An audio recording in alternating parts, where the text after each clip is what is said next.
Okay.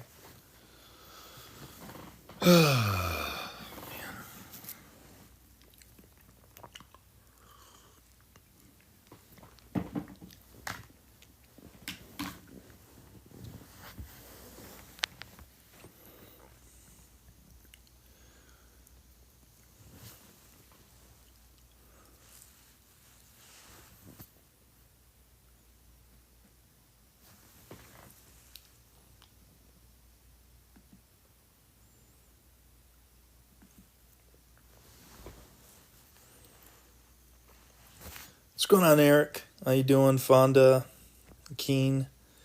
Hope everyone's well today. Missy, what's going on? All right, so there's a reason why I have to do this video today. I was looking at making, well, actually, I already made the video a couple days ago, and I was going to upload it on YouTube. The problem is there's no video to upload here on this TikTok app. They just completely deleted it. Matter of fact, the last video I have is actually a 4-hour-long video where I'm getting into it with other people. And honestly, it's ridiculous the way, when I bring multiple people up here, how much argument's going on. It's almost like a fantasy bully live, in other words, all right? So, we're going to remake it. And we're going to pray to God, the God within, that it's going to work this time around. And I can put it up on YouTube. The job isn't easy. You're absolutely right, Blue Sky Project. It's not easy. It's not, but it's very rewarding. Because you start to realize your own identity. You start to realize who you are. And when it says, be still and know that I am God, it's because we all have divine deity living within us. This is the kingdom of God. If Jesus says that the kingdom of God is within you, that would mean that the king lives within the kingdom, because if there is no king for the kingdom will become unruly. Therefore, it needs a king, and the king is God because it's the kingdom of God. Therefore, God lives within you. Because this flesh is not God, but the divine deity that lives within you is God. It's a beautiful thing. We got some stuff to get into today. We're going to talk about some things. I've been learning how the Bible has nothing, and even the Old Testament Torah has nothing to do with physical being and physical reality. It's a spiritual book at the end of the day. Everything is spiritual when we look at it. What's going on, Melissa? Hope you're doing well. What's going on, Elect? How you doing, brother? Okay, so why am I not into the chronology teaching? I was talking to someone about this yesterday. And the reason why I haven't been talking about the chronology teaching, it doesn't matter. It doesn't matter if you know that the literal fleshly understanding of Cain and Abel is the Roman society and Roman government.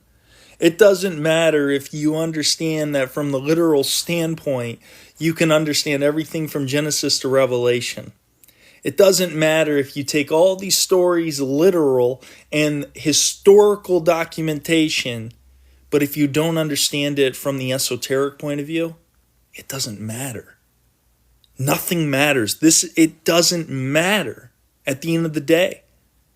You can study for hours and hours, days on end, years on end, but if you don't realize that these stories are spirit and truth, nothing matters. You see, the greatest understanding of it all is to realize this is the story of Cain and Abel. All right? The story of Cain and Abel, Cain digging as a toiler in the ground, trying to dig by his own works. This is religion. Whereas Abel is a representation of giving up the first flock, the first fruits, and giving it all to God. Because it's a representation of you giving your own thoughts away. Realizing that your thoughts have nothing to do with this process. And you giving your all to God because you are God. Take no thought for the morrow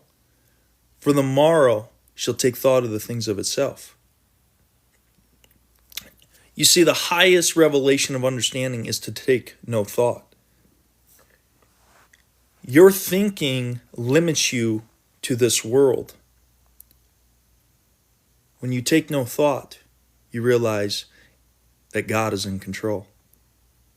Because it's your inner spirit being. That's what this is about. That's what this entire life is about. That's what we're here to learn.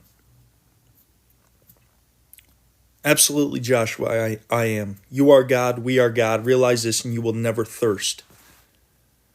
These are the angels of light. The angels of light. Why is it that the word angel and angle have so much in common with one another?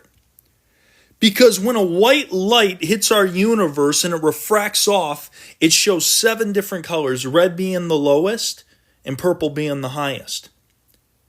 These are the angels of light. The angels of light are the angles of light.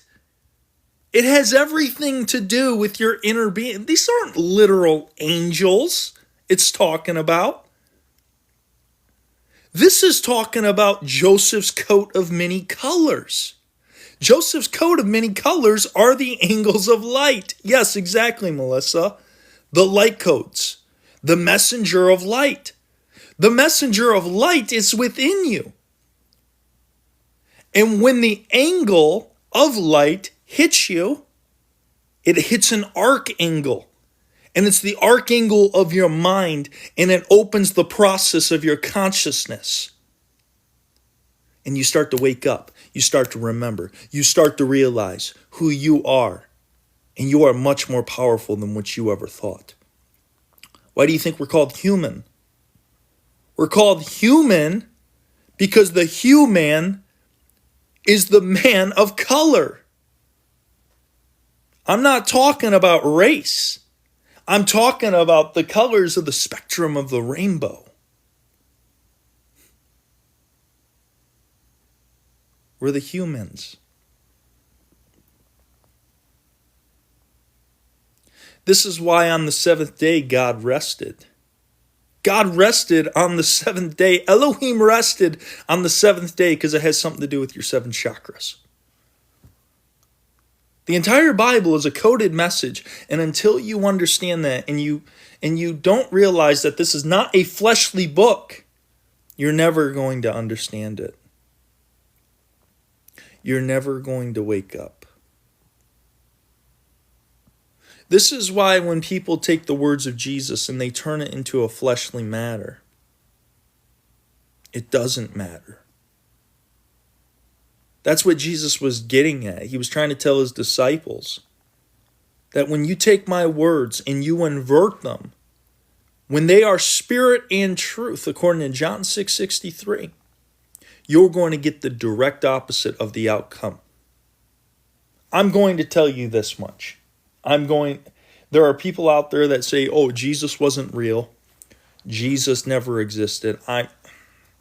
If you listen to his words, if you just adhere to his words, you understand his words, Jesus was from out of this world. His words are from out of this world.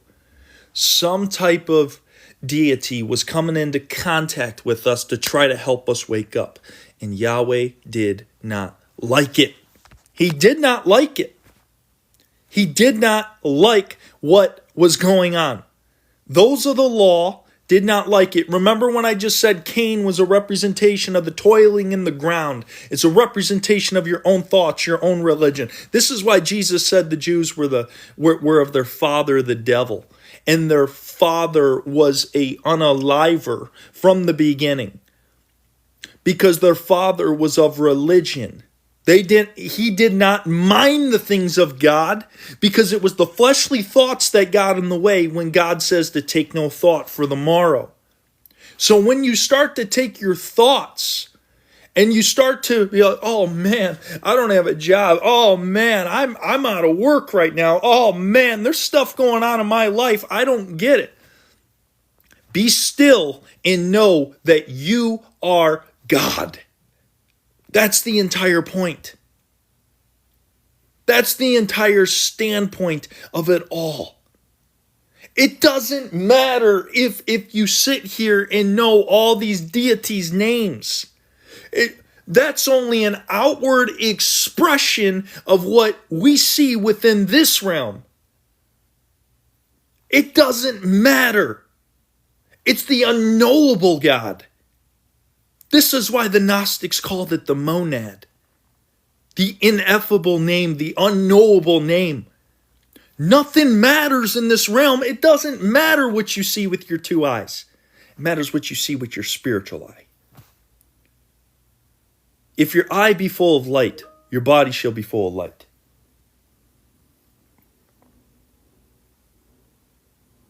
It's spiritual. It's all within you. There's nothing that you need on the outside. Everything's within.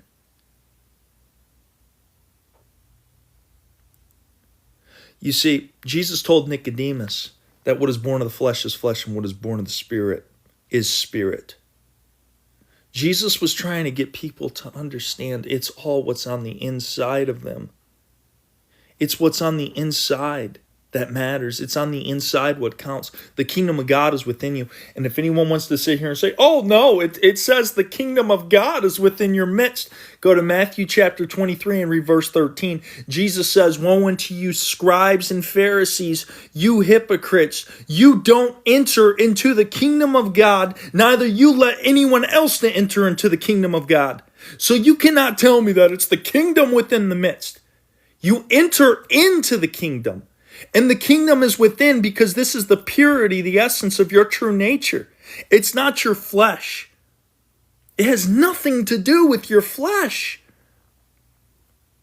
This is why when Jesus was conceived in an immaculate conception, the elements of his deity, first off, was the third element of the Most High. But before that, you have the two elements of Mary and Joseph, two earthly elements that came together and was fused together with the third element, the exterior mind of the Most High.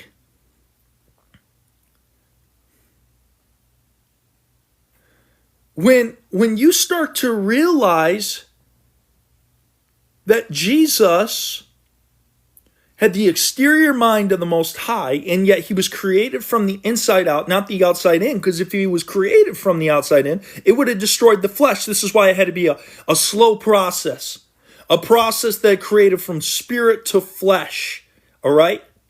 What ends up happening when he goes to heal people? In Matthew 8 and Matthew 9, when he heals people, it literally says within the Bible, in the Gospels, that he took their infirmities and their sicknesses. How could he take their infirmities and their sicknesses? He absorbed their infirmities and sicknesses into that third element of the Most High, that inner light within him, and it absolutely crushed and dissolved that infirmity, that darkness. And the light shineth in the darkness, and the darkness comprehended it not.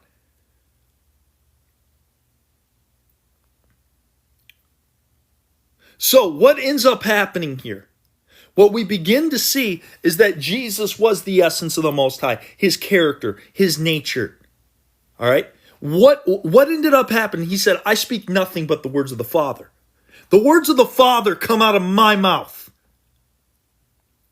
So if the words of the Father are coming out of his mouth, And Father is spirit and in truth. Holy Mother is spirit and in truth, because Jesus tells this to the woman of Samaria at the well. God is spirit, and they that worship him in spirit and truth. The words that Jesus speak are spirit and truth. Then what ends up happening?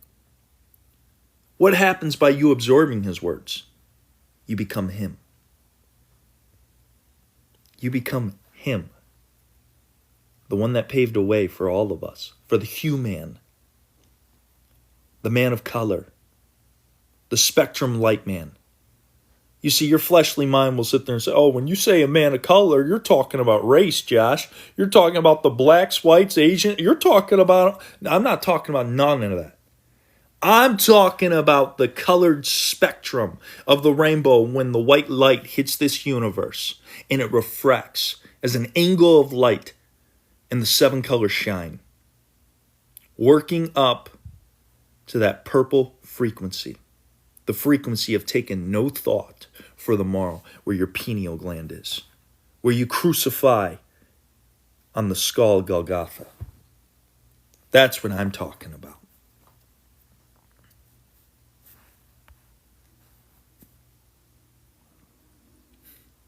When the light, beautiful Missy, when the light hits the universe, you are the universe. You are the kingdom of God. You are the essence of divine deity. Be still and know that I am God. When you take no thought, when you take nothing, no thought for the morrow, when you start to realize you walk by faith and not by sight, when you start to realize your true identity, this is when you come into your essence of knowing who you are. You are God. You can do so much more than what you realize. All right. So, if Jesus spoke the words of his Father, I speak nothing but the words of the Father. Jesus has the Most High Deity living within him. The words of the Father speak through him. It did not speak through his flesh. His flesh was the Torah. His flesh was the Torah. This is where the sacrifice lied. This is where he was coming to meet the people of Israel, the Jews. This is why the blood sacrifice had to end up occurring. You think a wooden cross, physical blood, can save you in a spiritual covenant? It can save your inner man. Why would you ever want to be saved, by the way? The Bible always talks about dying to the flesh. It always talks about dying to your old nature, to live in the Spirit. That's when Jesus actually ends up saying that there are those who hear my words now, and they have resurrected from the dead, and the hour now is. You really think it's about a wooden cross? It's not about a wooden cross. The wooden cross is what Christianity anchors onto. But when you really understand John 6, when Jesus said, you must eat my flesh and drink my blood, you need to understand he's not talking about some wooden cross where he's going to die. Through his words, he was already bound to die. It was going to happen no matter what. Just like he could already read the thoughts and the heart of the religious leaders because of the projection of who they were and how they were already under the law, so he could already know what they were. When Jesus died on the cross, he was dying to meet the people. He was trying to meet them where they were at, those who were under the law of Moses. But here's the beauty of it. Mankind's never been condemned. Mankind has only been condemned in his own mind. There's no enmity between you and God. There's only enmity in your mind. Your battlefield is the mind. Jesus came to clear and clean the consciousness of the mind, of the people. So now that they could realize and wake up to their true identity. But if you don't wake up to your true identity and you're caught under this delusion of thinking that you need to be under some blood sacrifice, then you truly don't know God. Because God is love. God forgives. He's never had any enmity against you. God has always been right there with you.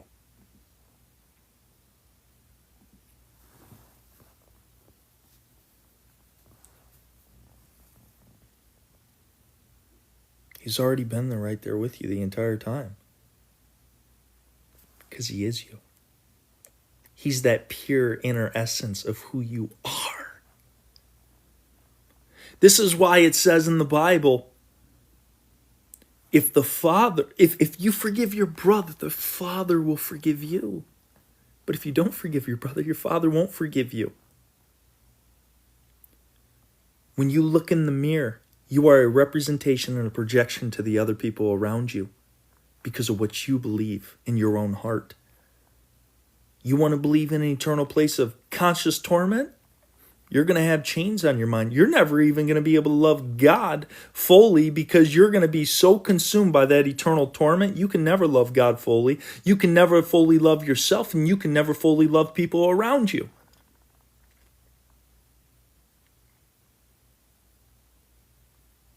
You see, when Jesus said, "You must eat my flesh and drink my blood," he was saying about partaking of his inner essence, who he was, absorbing his words, because his words are not of flesh, they are spirit and truth. So when you digest his words, when you take in his words, you become him. You live as him. He said that the works I do, you will be able to do greater works. Jesus could walk on water, so can you. Your mind is just limited. The battlefield is the mind. We can do all these things. I had a wake up about 3 weeks to a month ago.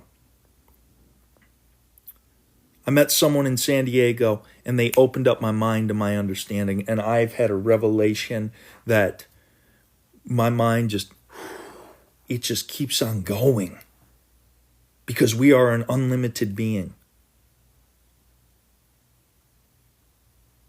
You see, Jesus makes it clear that they that truly thirst for eternal life, they that truly thirst. Yeah, what is a human though, Diana? What is a human? Because the wake up doesn't happen automatically. It happens slowly but surely. Procyon, I am whatever you say I am. If I wasn't, why would I say I am? Eminem, yeah. All right. It's true. It's real. You see, the occult use matters the eye of darkness, and you can use the eye of light. All right. We are the humans. We are the colored spectrum of the rainbow. We learn the wrong way to live from the start, absolutely. When you consume the life and the essence of Jesus, the byproduct is going to be your death. It's going to be your death. That's truly what it's all about. Whether you die to yourself or you die in this life, it doesn't matter. To live is Christ, but to die is gain. It doesn't matter at the end of the day. No, this is why I've gotten out of the historical thinking and all this stuff, and I'm going into spiritual measures now. I don't need to know any more about history. I understand the Sumerian tablets, the Akkadians, the Babylonians, all this stuff, but guess what? It doesn't matter. None of it matters if you don't go inside. None of it matters if you don't go inside your spirit and realize who you truly are. And you hunger and thirst for the essence of truth and deity. That's why Jesus said his words were spirit and truth. This is why Jesus said to Nicodemus, no man has ascended to heaven except he which is the Son of Man, which has descended. Jesus was in two places at once. Jesus was outside of time. His words were outside of time. This is why he gives you eternal life. His words that are outside of time, that are spoken into your existence, you see, this eternal life, it's being given to you more and more. This is why it tells us that, behold, I stand at the door and knock. If any man hear my voice, I will open the door and sup with him, and he with me. You think Revelation is about the literal heavens, the literal earth, and all that? No. The book of Revelation is the spirit of prophecy of Jesus. It's the spirit of prophecy, not the flesh of Jesus. When it talks about the heavens and the earth, it's talking about your higher mind. Earth is the mind that's in between the higher realm and the lower thinking. None of this is literal. You see, we're the only people out of all the parallel universes, out of all the multi-verses and realities, we're the only people that accept this book as something literal. When the literal is what brings death. This is why we're stuck where we're at.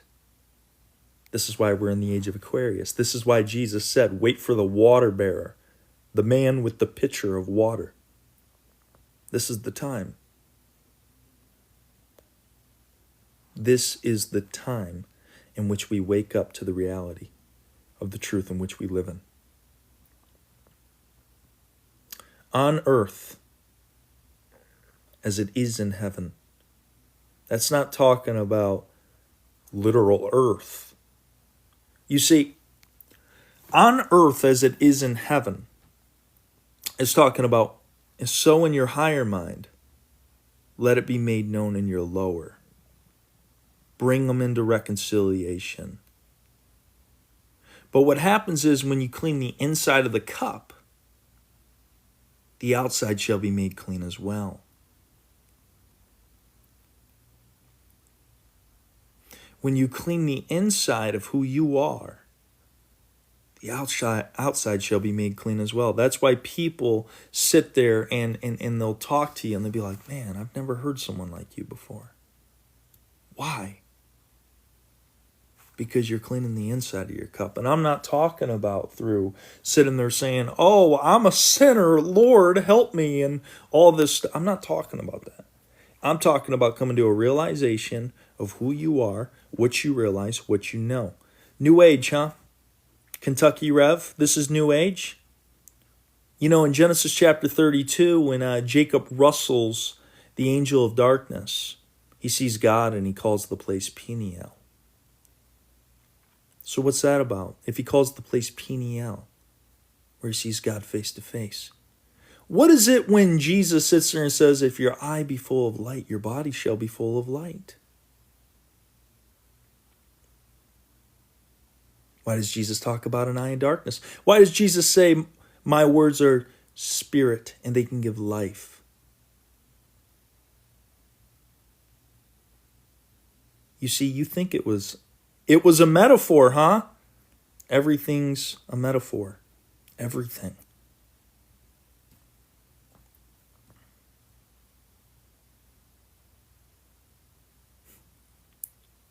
My friend, I'm going to love you where you're at. Because guess what? I was there. I was there. Don't pick on me because of my age. Don't pick on me because I might be 20 years younger than you. I may have been here much longer than you in this world. This is why I can understand this. This is why I can comprehend this, because I've been where you're at. I understand it. All right? I get it. At the end of the day, Jesus said, what is born of the flesh is flesh, and what is born of the spirit is spirit.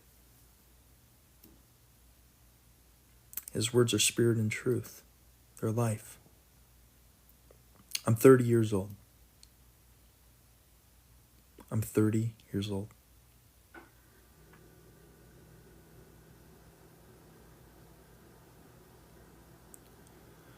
So, what happens if you don't get it in this life?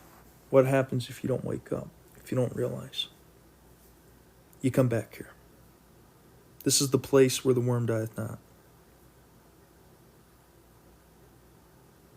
This is the place where the worm dieth not.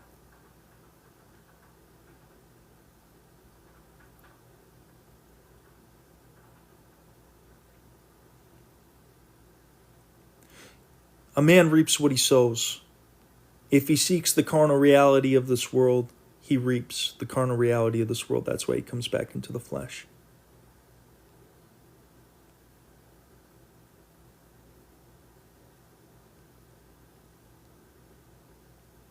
I truly believe that there are those who have chosen to come back to teach this message. Genesis 32. Genesis chapter 32. You see, the entire story, let's go ahead and talk about Jacob and Esau. Jacob and Esau are actually a story about two brothers, two twin brothers that get into it. There's a betrayal. Jacob runs away to his father-in-law's house, actually his uncle, Laban. At Laban's house, he works for him for 21 years. He gains Rachel and Leah. When he comes back, he knows that his brother Esau is out there, who he left on bad terms with. Before Esau sees Jacob, Jacob is wrestling with his inner mind. He's wrestling with his flesh. His flesh and spirit are wrestling. This is the entire nature of him wrestling the angel of God. When Jacob wrestles this angel, the angel says, "Let me go, for the day is breaking." The day was breaking, and the angel could not be there because the angel was not an angel of light. The angel was an angel of darkness. If it was in the light, it would have been exposed, which is why it had to leave before the light ever came. Which is when Jacob said, "No, I will hold you until you give me my blessing." What happens? Through the wrestle of the flesh and the spirit, Jacob realizes that God does not dwell in the flesh. God dwells within the spirit. And that's when he sees God face to face in his spirit, man. And he names the place Peniel. Because he didn't see him with his physical eyes. He saw him with his spiritual eye. And he woke up and he realized.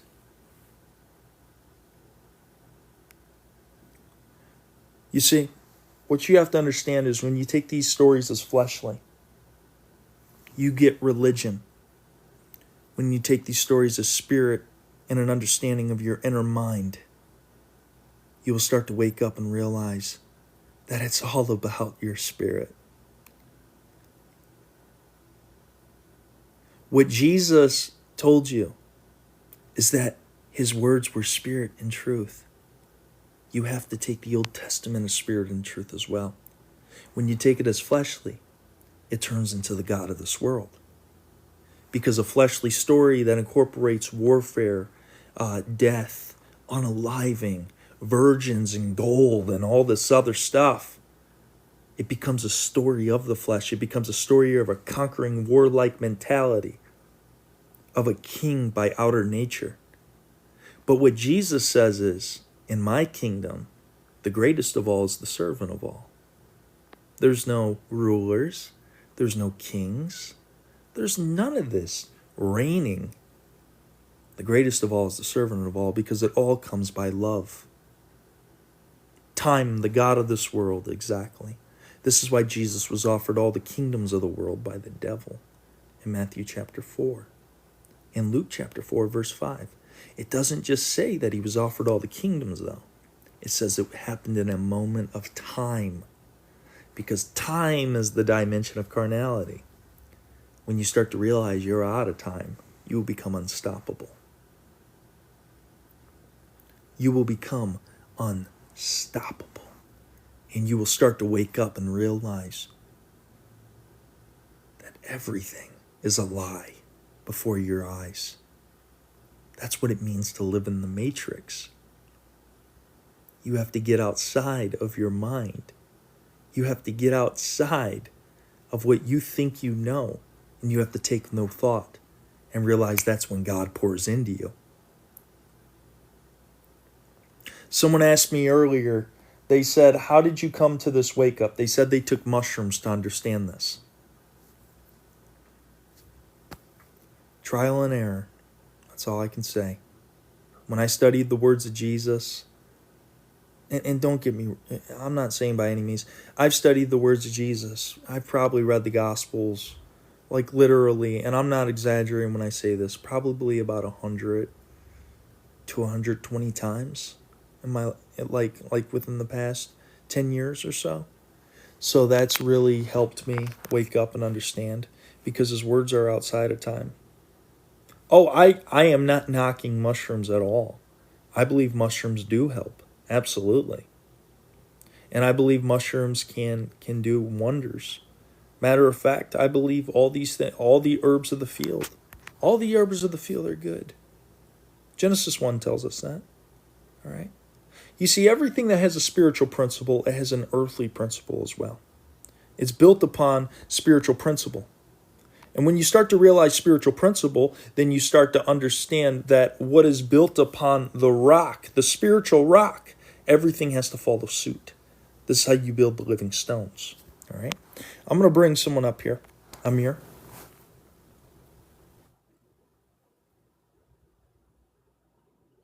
What's going on, Amir? How you doing? Very good, brother. Very good. You were just talking about my favorite subject matter, which is related to the infusions, or basically the mushroom.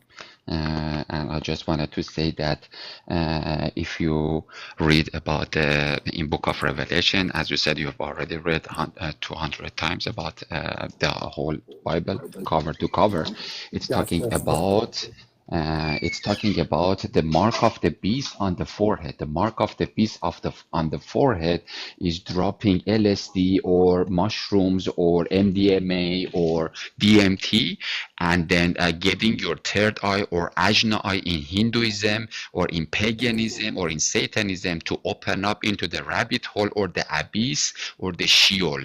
And so whoever has received the mark of the beast on their hand also, which is the Jyan Mudra in we call it 666 or 333,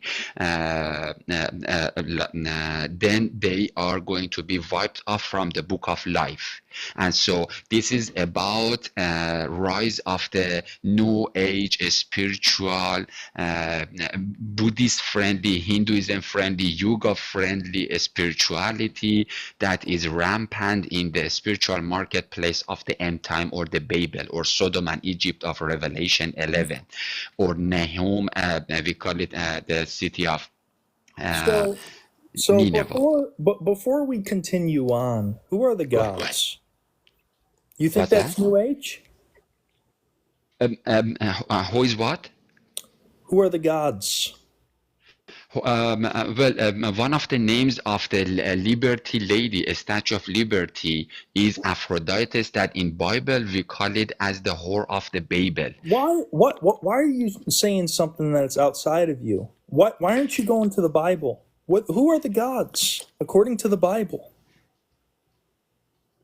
Again, she is the goddess, the whore of the Babel, that is mentioned in Revelation 17, 18, or Ezekiel 30, or Daniel 2, as the image that is going to be chopped down, broken down by the Jesus, or the rock who is going to be cut from the heaven to come to demolish the whore of the Babel. And she I'm is, asking you one more time.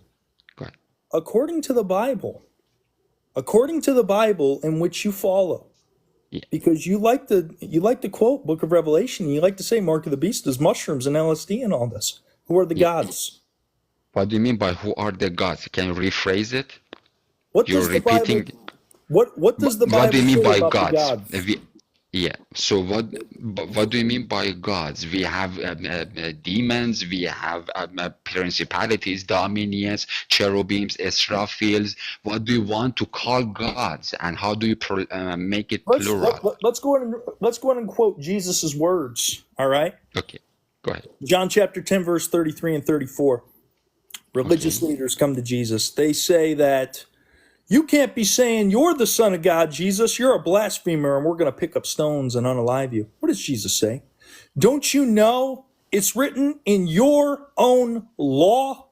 Notice how he separates himself from them, saying that it's your own law, Yes. that ye are gods, and the scriptures cannot be broken. Why would Jesus sit there and say that you are gods and the scriptures cannot be broken? Okay, so it's talking about the fact that you are receivers of the Ruach HaKodesh or Ruhul Qudus, because Jesus is Ruhul Amin or Ruha Amen. He is the Amen spirit, and there is another part of the Where another I'm hypostasis. I'm gonna really see how informational you really are, how Sure. understanding you are with this. Where Yeah, does this quote come from in the Old Testament scriptures that Jesus says this? that you are gods. Yes. Where does this come from in the Old Testament? I think Psalms, if I'm not mistaken. It's in the book of Psalms, you're right. Yeah, but I don't know which number it was. Okay, I'll help you out. Psalms 82, all right? But if you go Okay, through and you read it, Psalms 82 says that the gods stand in the congregation of the Most High, all right? correct. All right. So Yeah, the Most High and the gods are there. yeah, The gods, the Elohim, are there with the Most High. yeah. But what does the Most High say to them? He says that if you go down to about verse 6, he Uh-huh. says, you are going to die like men. How can an Elohim die like a man? Yeah, and so the people who say Allahumma in Islam or Elohim, it's the same Arabic or Hebrew, it's the same pronunciation of the same word, okay? Uh-huh. And Allahumma or Elohim, when we are going to die, it means that again we are from the this dust and we return back to the dust. However, the spirit or the seed in the parable of the sower of Matthew 13 or I think Isaiah 9, if I'm not mistaken, the seed that is sown into our hearts, that's the Holy Spirit, and that's the gods that will return and go back into the You haven't Eden. answered. You haven't answered the question. You're jumping all around. I Yeah. asked you one simple thing. Why does it say the Elohim are going to die like men? Again, I told you already because we What have is a man? What is a yeah, man? Just answer the question. What is a dust, man? the Alpha to Omega only, the dust part, A the man is soil. flesh. If you Yes, remember it, okay. If a man corporeal is, flesh. are you going to let me talk for a second? Go All ahead. right. A man is flesh.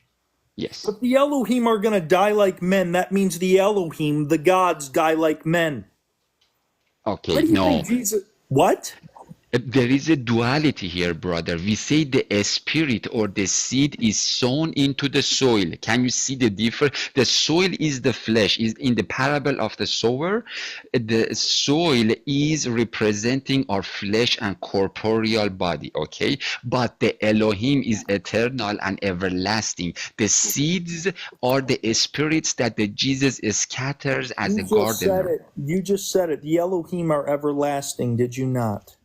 Correct. Correct. Correct. If the Elohim are everlasting and the Elohim die like men in the flesh, does that mean you're everlasting?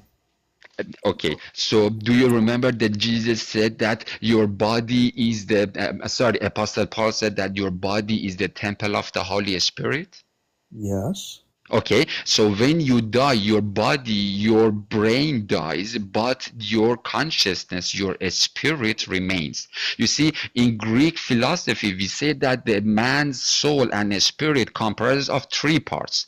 The rider, which is Mhm. logos, I get sits it. on an ethos, which is a leash, and then we have a pathos, that is the horse. I'm trying to get Logos, you to understand ethos, something. pathos. I'm trying to get you to understand something because Go ahead. what you just said in the book of Revelation Yeah. was this new age gobbledygook garbage is what Revelation is talking about. But are you one of the gods? Are you an Elohim?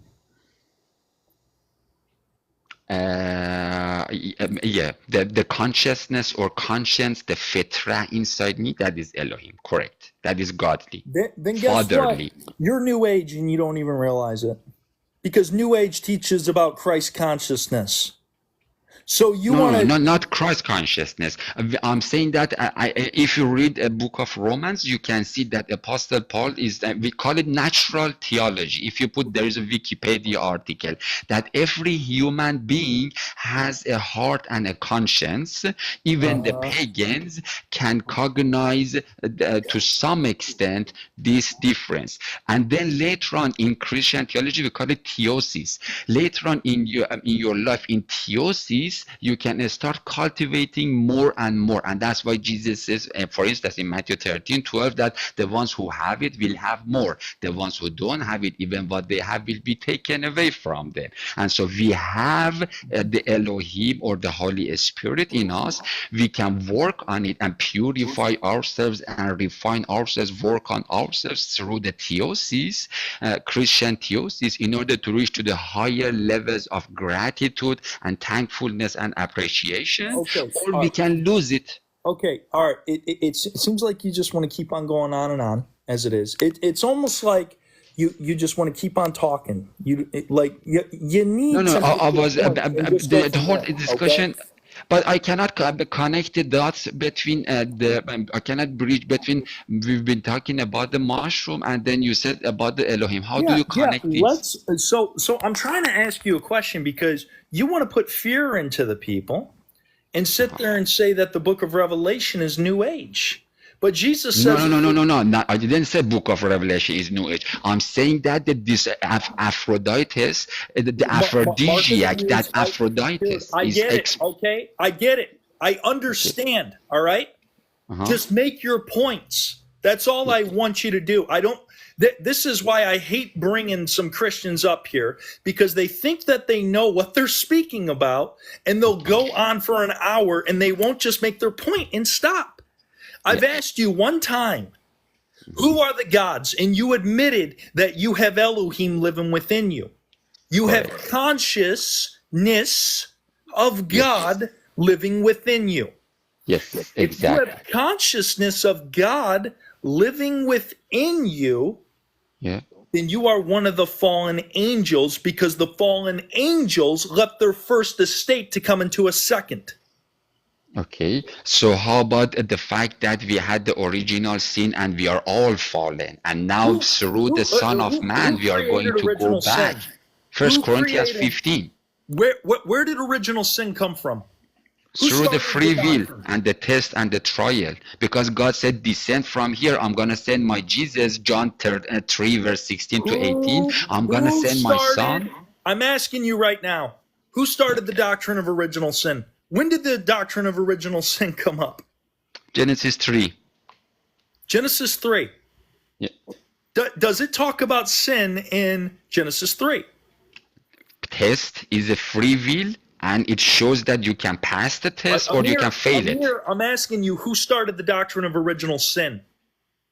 Who is Genesis the 3. one that came about in the 400 ADs, started a doctrine based off of this by the Roman Catholic Church, where it was never seen before within the Gnostic origin and the Gnostic understanding and the Christian origin from the beginning?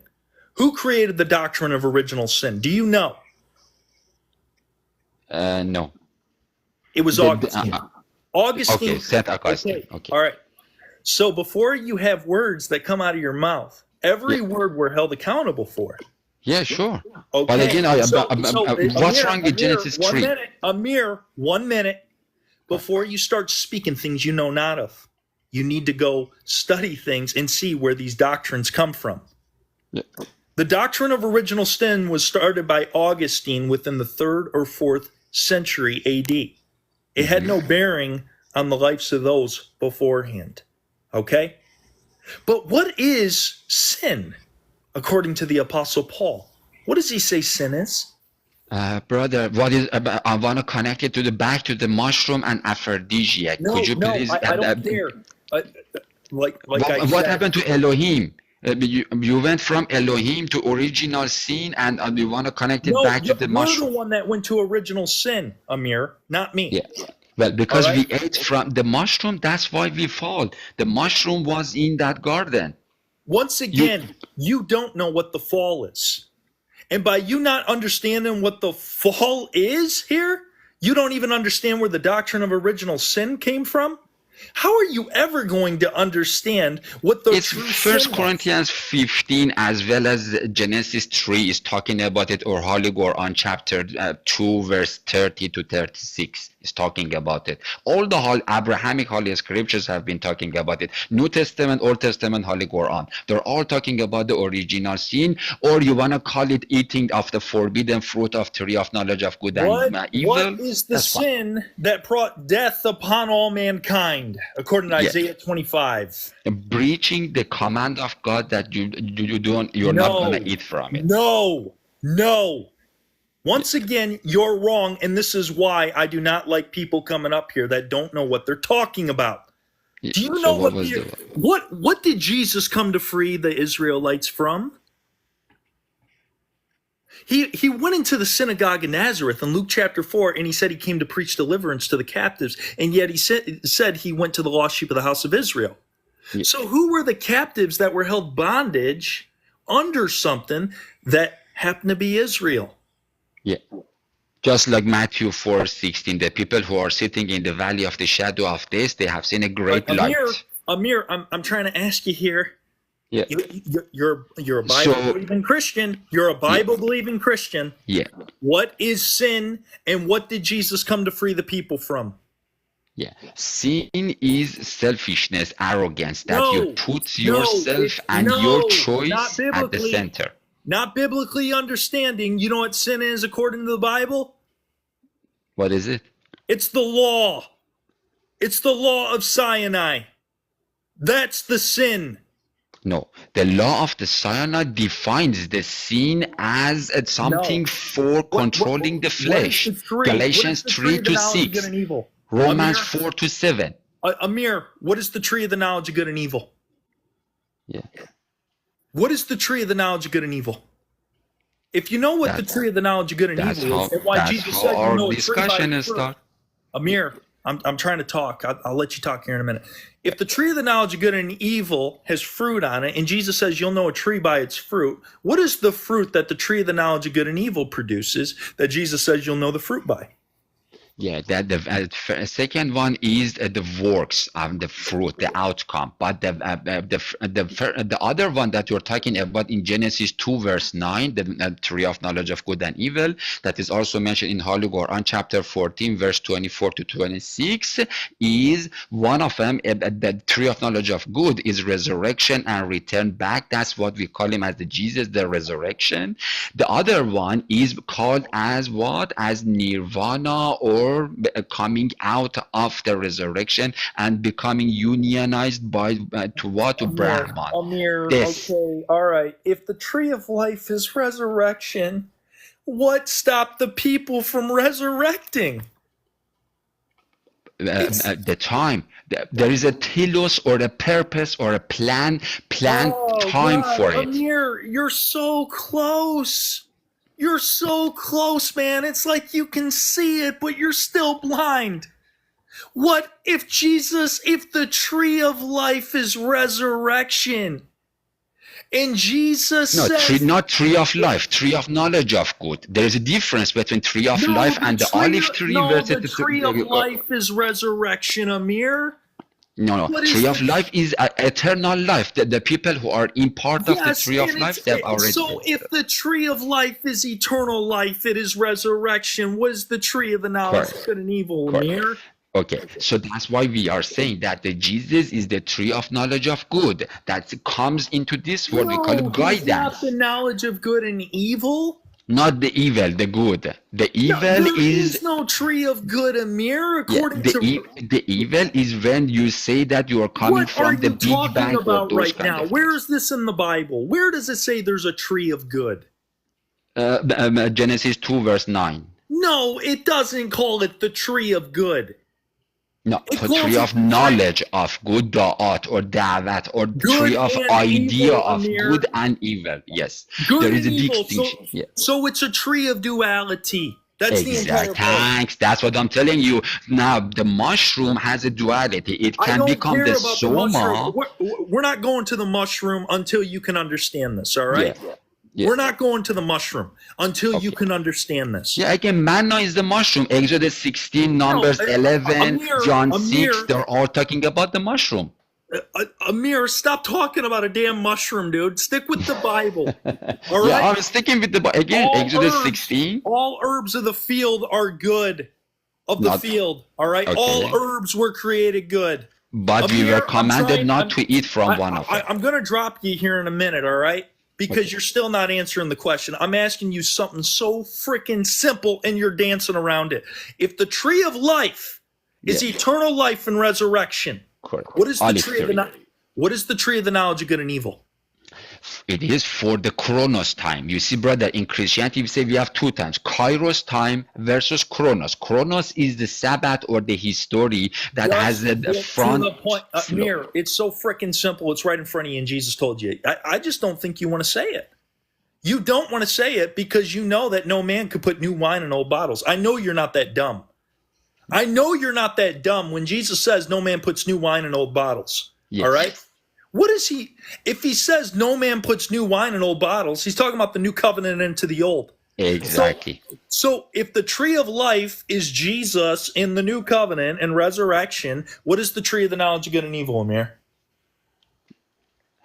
Brother, you want to get the law to become the seed. 10 seconds. I am going to drop you in 10 seconds. Well, I'm going to leave myself before you drop me. Bye-bye. 10, 9, 8. He didn't want to answer because he knew it was right. He knew it was right. He didn't want to answer. The tree of the knowledge of good and evil is the duality. It's the law of Sinai. This is, you see, Sinai is duality. There's a wall there because he doesn't want to answer. He doesn't want to understand. He doesn't want to know. The entire process of the Bible is the old man and the new man. All right? It's not that we're partly right. All right? This is exactly what Jesus says. This is why Jesus says your father is the devil and the lust of your father you will do. He was a murderer from the beginning. It's religion. The old covenant is religion. It's the law. It's to sit there and say that you're set down by a set of rules and regulations, yet you don't realize you already have eternal life within you. You don't realize, you'll know a tree by its fruit. I'm not attacking you. I'm not attacking you. What do you know actually in Matthew 23 when Jesus says, "Woe unto you, scribes and Pharisees, you hypocrites. You make a proselyte, a twofold child of hell than what you already are." It's because by bringing the law, you bring hell on earth. When you bring love and you bring the understanding of grace, mercy, and truth, you bring heaven to earth. Yes, absolutely. Buddhism, Gnosticism is the truth. It's all about what's within a man. It's not what's on the outside that defiles someone. It's what's on the inside that defiles them. It's crazy that someone cannot admit it, what the tree of the knowledge of good and evil is. The tree of the knowledge of good and evil is the law. It's the blessings and the curses of the law. It is exactly what Yahweh said to Moses. But this is what happens through the outer exterior of the man when you try to flip it inside out. When you use it as a spiritual revelation, you start to realize it's the difference between flesh and spirit. All right? In actual reality, the true story of Adam and Eve, all right? The true story of Adam and Eve is not a story about a talking serpent in the Garden of Eden, all right? No, Yahweh's not a good guy in the literal sense. Yahweh's actually the devil. That's the entire point. In John chapter 17,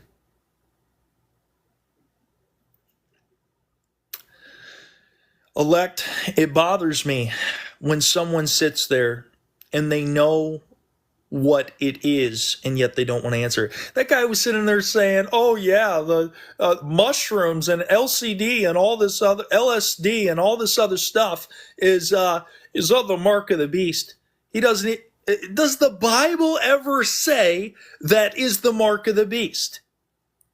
Or does it already tell you what the mark of the beast is? The Bible tells you what the mark of the beast is. It's put on the right hand and the forehead. Revelation chapter 13:16 tells you this, just like Exodus chapter 13, verse 16 tells you this. Why do you think they're so in origin?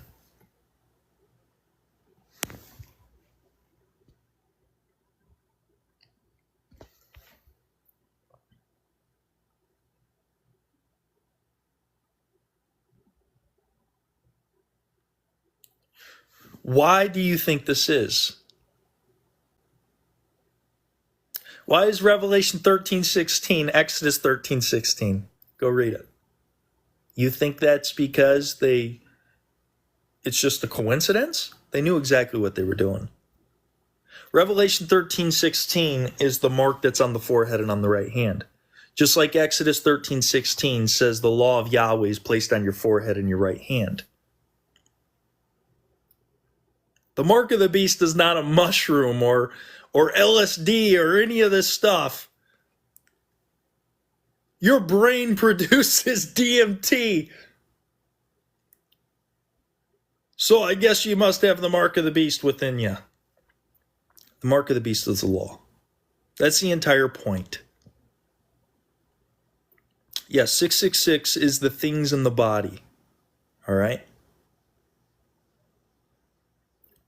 Amir was not knowledgeable. This is the problem here, okay? This is the problem here when people get up here and they act like they think they know stuff and you can't answer the question. I got an issue with that, all right? Yes, you are the beast. That's the entire point.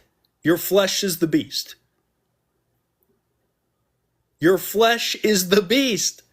Your spirit is God. How can it be 2 in 1? You got to let your spirit man dominate your inner man or your outer man. When you do this, you start to realize. You start to come off the truth.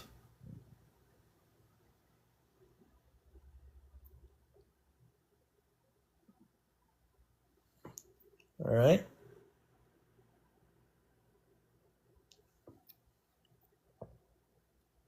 You can only serve one master. Your one master is your spirit.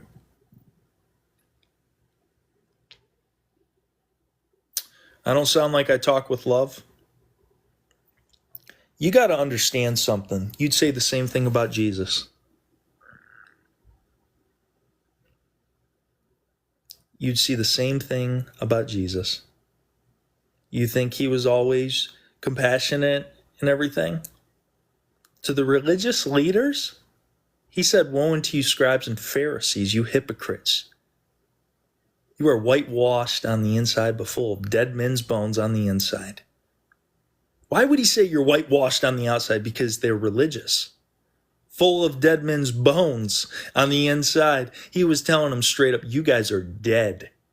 You have no part in me. You have no part in the Father. You listen to the words, yet it goes in one ear and right out the other. Oh, and by the way, your father is the devil.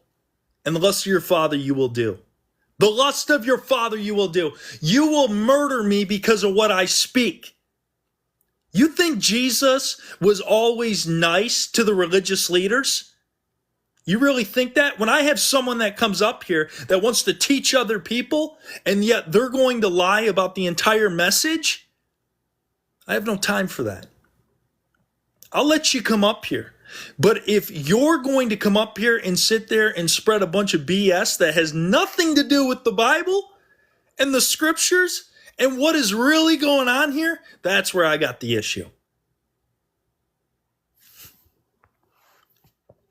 That's where I got the issue. All right, I'm going to bring someone up here.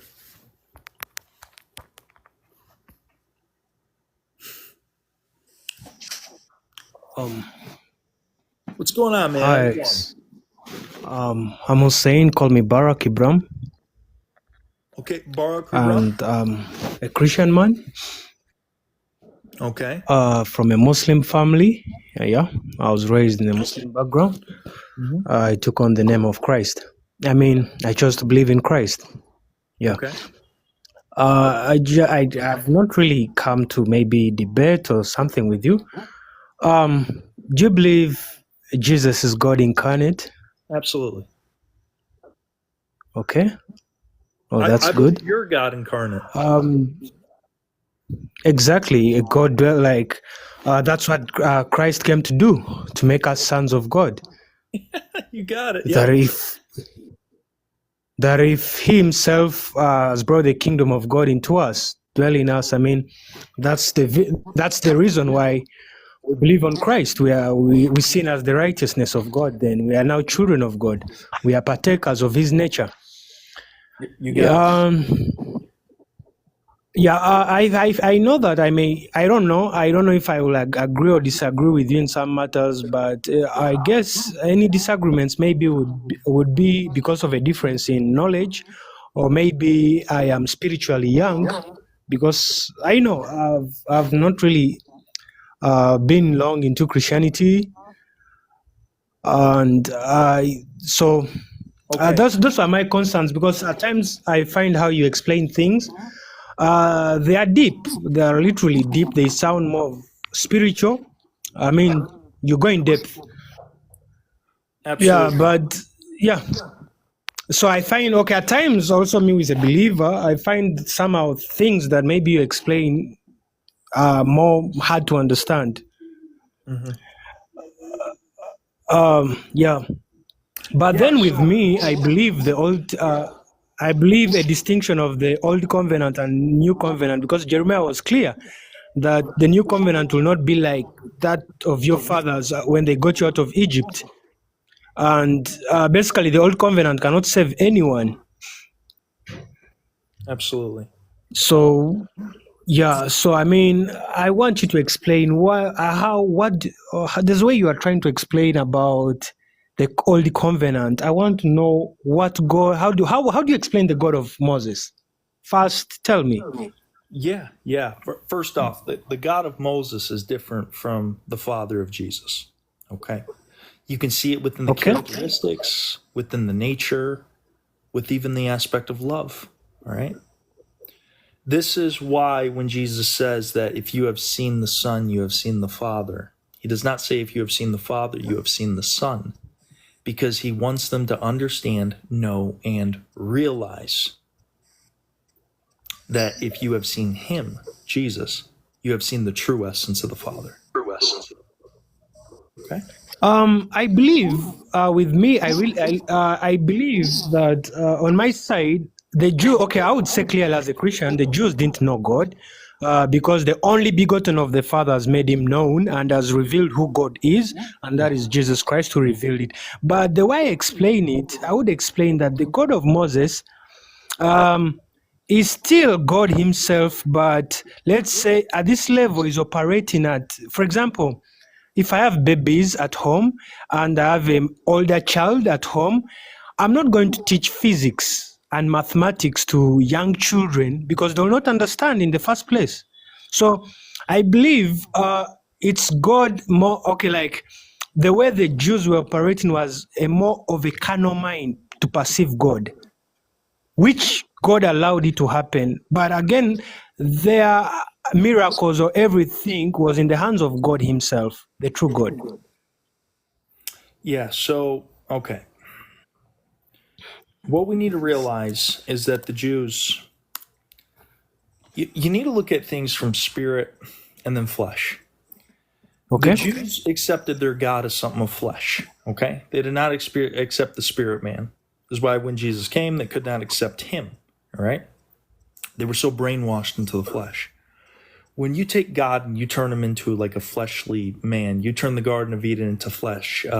Cain and Abel, Noah, Nimrod, Tower of Babel, all this stuff. It becomes something that isn't good, okay? It becomes Okay? something that is inverted. And this is what Jesus was trying to tell the people. They were worshiping the devil because they were worshiping the flesh, okay? They were worshiping a false deity because they didn't take it what was within. What is born of the flesh is flesh, and what is born of the spirit is spirit. John 3:6 tells us this. All right. So, one thing I would tell you is that if you accept the Old Testament as a spirit book, it becomes good because it's dealing with your mind, with the consciousness state of who you are. But if you deal with it as flesh, like the Jews did, then what ends up happening is you start to realize the reason why they had the warlike mentality, the conquering, the animal sacrifice, all these things, and the bloodshed is because they were under a covenant with death and they were deceived. All right.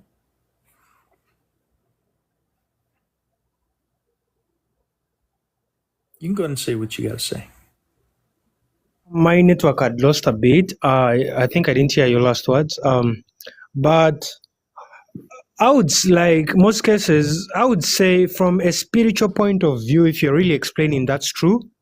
Because okay, let's say the Jews claimed, thought, let's say they thought maybe the way they interpret scripture, they are still believing on the true God. But yeah, from a spiritual point of view, a prophet could come up and say, it's wrong, like you're not worshiping God. You've taken, like, basically, as you have said, like the actions, because a tree seen by its fruits, you could see the actions of the Pharisees themselves. They are not exhibiting who God is. That shows that they are not in God, though they are practicing what they seem to be of God. But again, when you go deeper, like, I mean, the prophets, the Isaiahs, the Davids, I heard you talking about, I heard you talking of, personally, me, I believe that for all men have fallen short of the glory of God. And that's why the second Adam, Christ himself, raises us to be born again. I mean, the life-giving spirit. I mean, we are made right with God by the second Adam. So I had this, when the other guy came, actually, I would say Amir, I was looking into the account of Amir, the one who was here. He does not look a Christian. He's more like a carries Islam, like a Christian integrating doctrine with Islam. Like he's like mixing Islam and Christianity. He's such a person. I mean, that's not a Christian.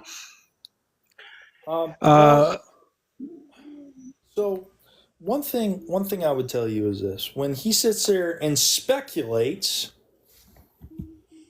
I have an issue with that. I really do, because what he's doing is he's speculating, saying, "Oh yeah, mushrooms and stuff is the mark of the beast." It's like, are you? Where does it ever say that in the Bible?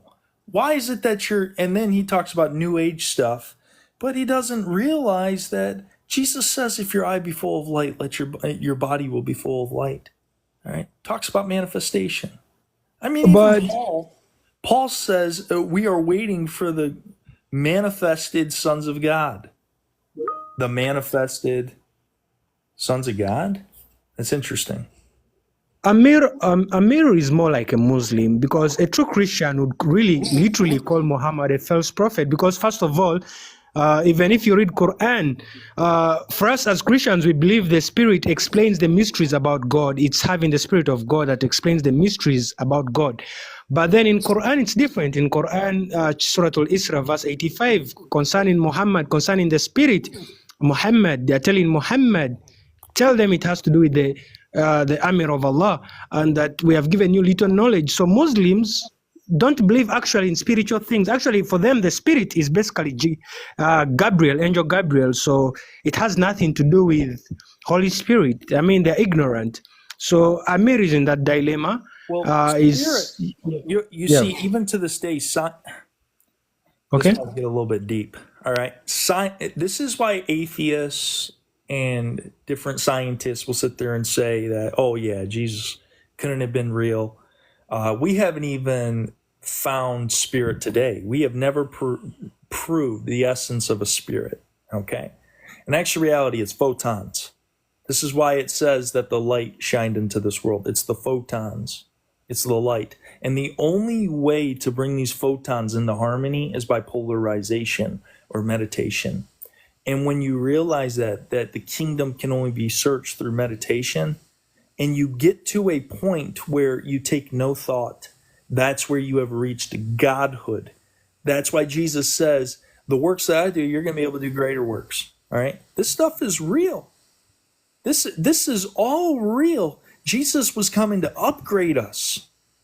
He was coming to help us understand that when you bring flesh and spirit together, when you bring them into unity, that's where the true essence of your nature can shine through and people can truly see who you are. All right? That's True. that's what an angel of light is. An angel, it's not some supernatural spiritual thing. Why is the word angel and angle so similar? It's an angle of light.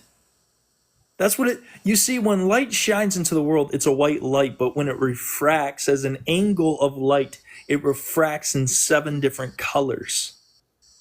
And the Like lowest is red, highest is purple.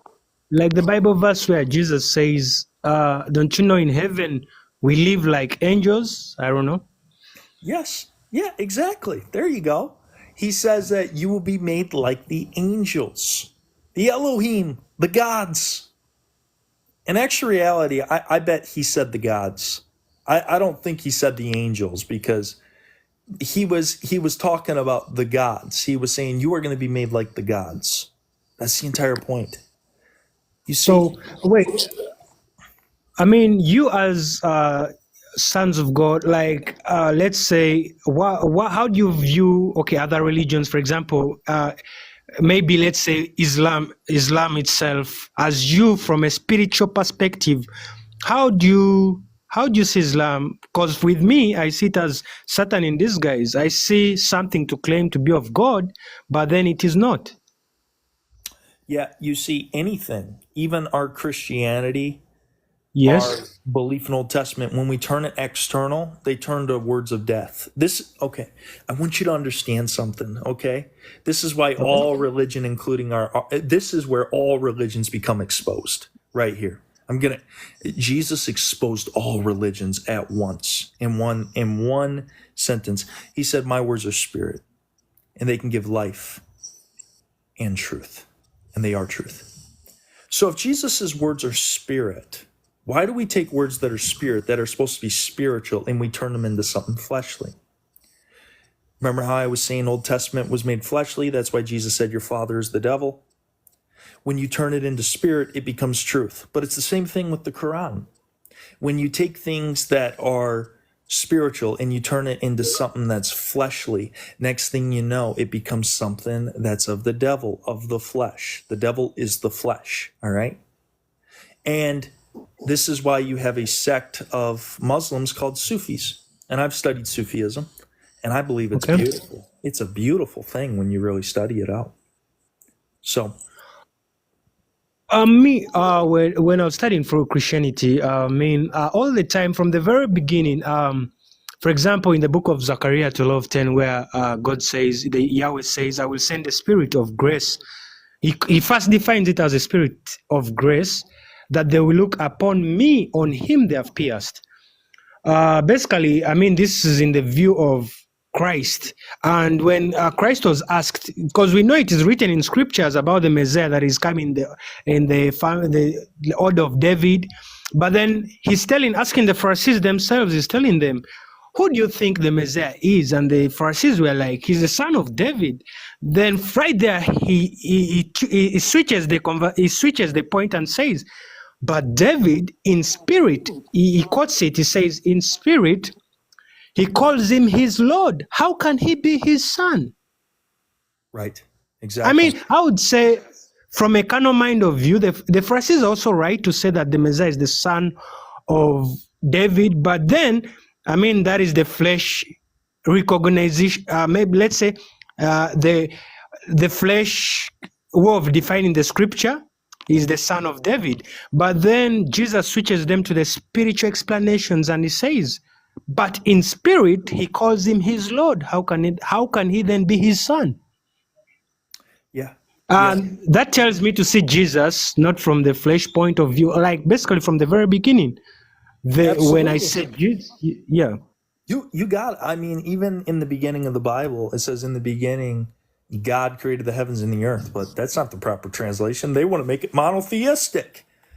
What what people don't realize is that word God is gods. It's Elohim. So it says in Okay. the beginning, the gods created the heavens and the earth. How Okay. could they create the heavens and the earth? Because we are co-creators. Jesus was the Word made flesh. He's the Word Okay. made flesh. He speaks words into existence because he manifests, just like he gave us power to manifest as well. Okay. All right? This is why he says your words can give life or death. All right? Okay. All right? So what I'm trying to tell you is this. In the beginning, it wasn't just Jesus. It was us. It's always been us. Okay. We left our first estate to come down to the second estate. We left our spiritual realm, our spiritual divinity to come into the flesh. That's what it is. You see, Yeah. the higher reality of it all is spirit, like I said. So when it says the sons of God came down, made with women, created the offspring of giants, this is talking about the spiritual mind mating with the fleshly mind and creating something called religion. The Nephilim, the giants, are the religion.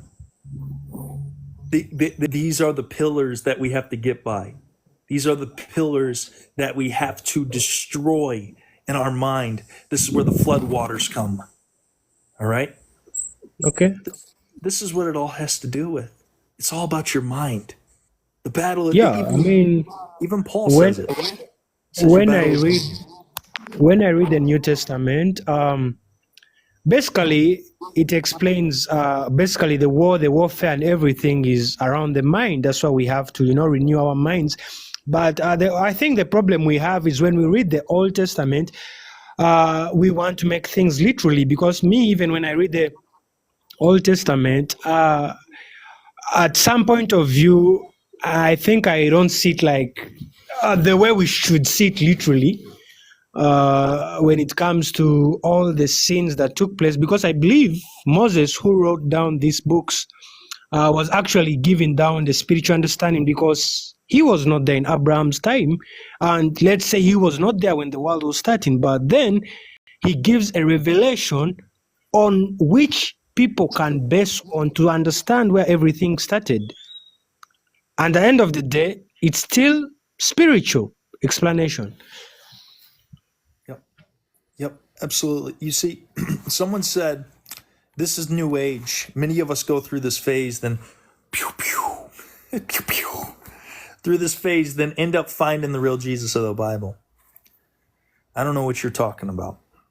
If this is new age, then you don't understand the Bible. You see, Jesus talks about the eye of light. He talks about the eye of darkness. He talks about manifestation. The Bible talks about the pineal gland.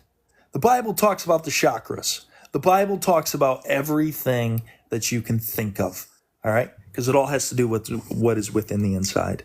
What do you think the 7 candle lights are, or the candlesticks are? These aren't literal candlesticks. This is the candlesticks that lead up from your stomach all the way to your mind, all right? So I have one last question for you. Do you believe, as right now, like our present Bible, whether translated from Greek or Hebrew, if you are asked, do you believe the Bible is authentic and reliable? What would you say? Oh, I believe the Bible is extraterrestrial when you understand it. I believe the Bible was given to us by extraterrestrials, or something that wasn't of this world, something that came to wake us up, all right? And when you understand it spiritually, you wake up to your true identity, and you can be still and know that you are God. What do you understand? What do you understand when people speak of corruptions? With me, okay, I believe everything can be explained on my side. But when, for example, someone quotes a verse this side and runs the other side and quotes a verse, then at the end of the day comes to a conclusion of saying corruption, what do you have to say about it? About the corruption? And maybe how scribes wrote down the manuscripts, and maybe how the red letters walked through the apostles, because by then the Bible is not compiled as a Bible yet. Yeah. So if we actually look at the entire story and we understand it through a fleshly mind, you see, this is what religions have done. This is what the Roman Catholic Church has done. You see, Jesus even gives a foreshadow about Peter, because Peter is not just an individual, he's a representation of the church that was supposed to be built upon the rock. But by the end of Peter's story in the Gospels, Peter is not called Peter, he is called Simon, son of Jonah. The reason why he's called Simon, son of Jonah, is because he is not Peter, that rock, that spiritual understanding. He is Simon, son of Jonah, of the physical lineage of his earthly father. It's talking about a church that's going to go from spiritual revelation that had the true teachings of Jesus. But guess what? They didn't want to stick with it. They wanted to go to fleshly desires, carnal commandments, and this is why we have war on earth.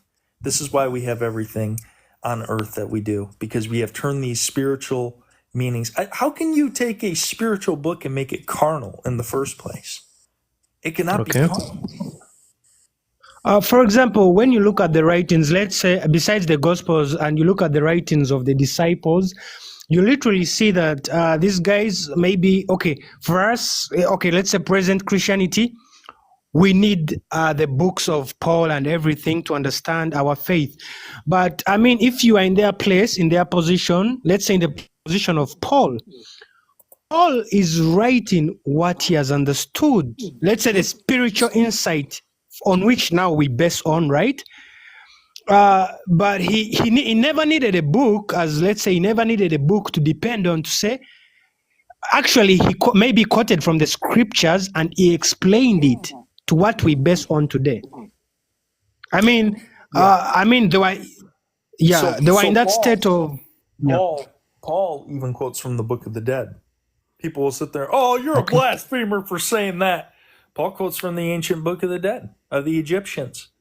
I've read the Egyptian Book of the Dead, and actually it talks about how the gods shall be in the underworld from age to age, world without end. If you go read Ephesians 3, verse 21 and 22, he's actually quoting from the Book of the Dead, or the Book of the Dead is quoting from him. All right? When you see all of these stories is about spiritual measures and spiritual matter, you see, you know when you're dealing with a religious and carnal person when they try to turn it fleshly.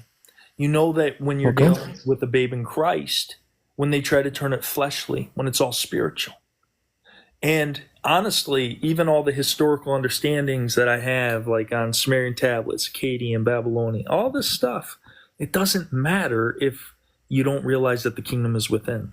All right? That's what it's all about. It's about the kingdom within. I've studied 10 years to get up to this point now. I used to study the Bible 8 to 10 hours a day. I've memorized over 500 verses of the Bible.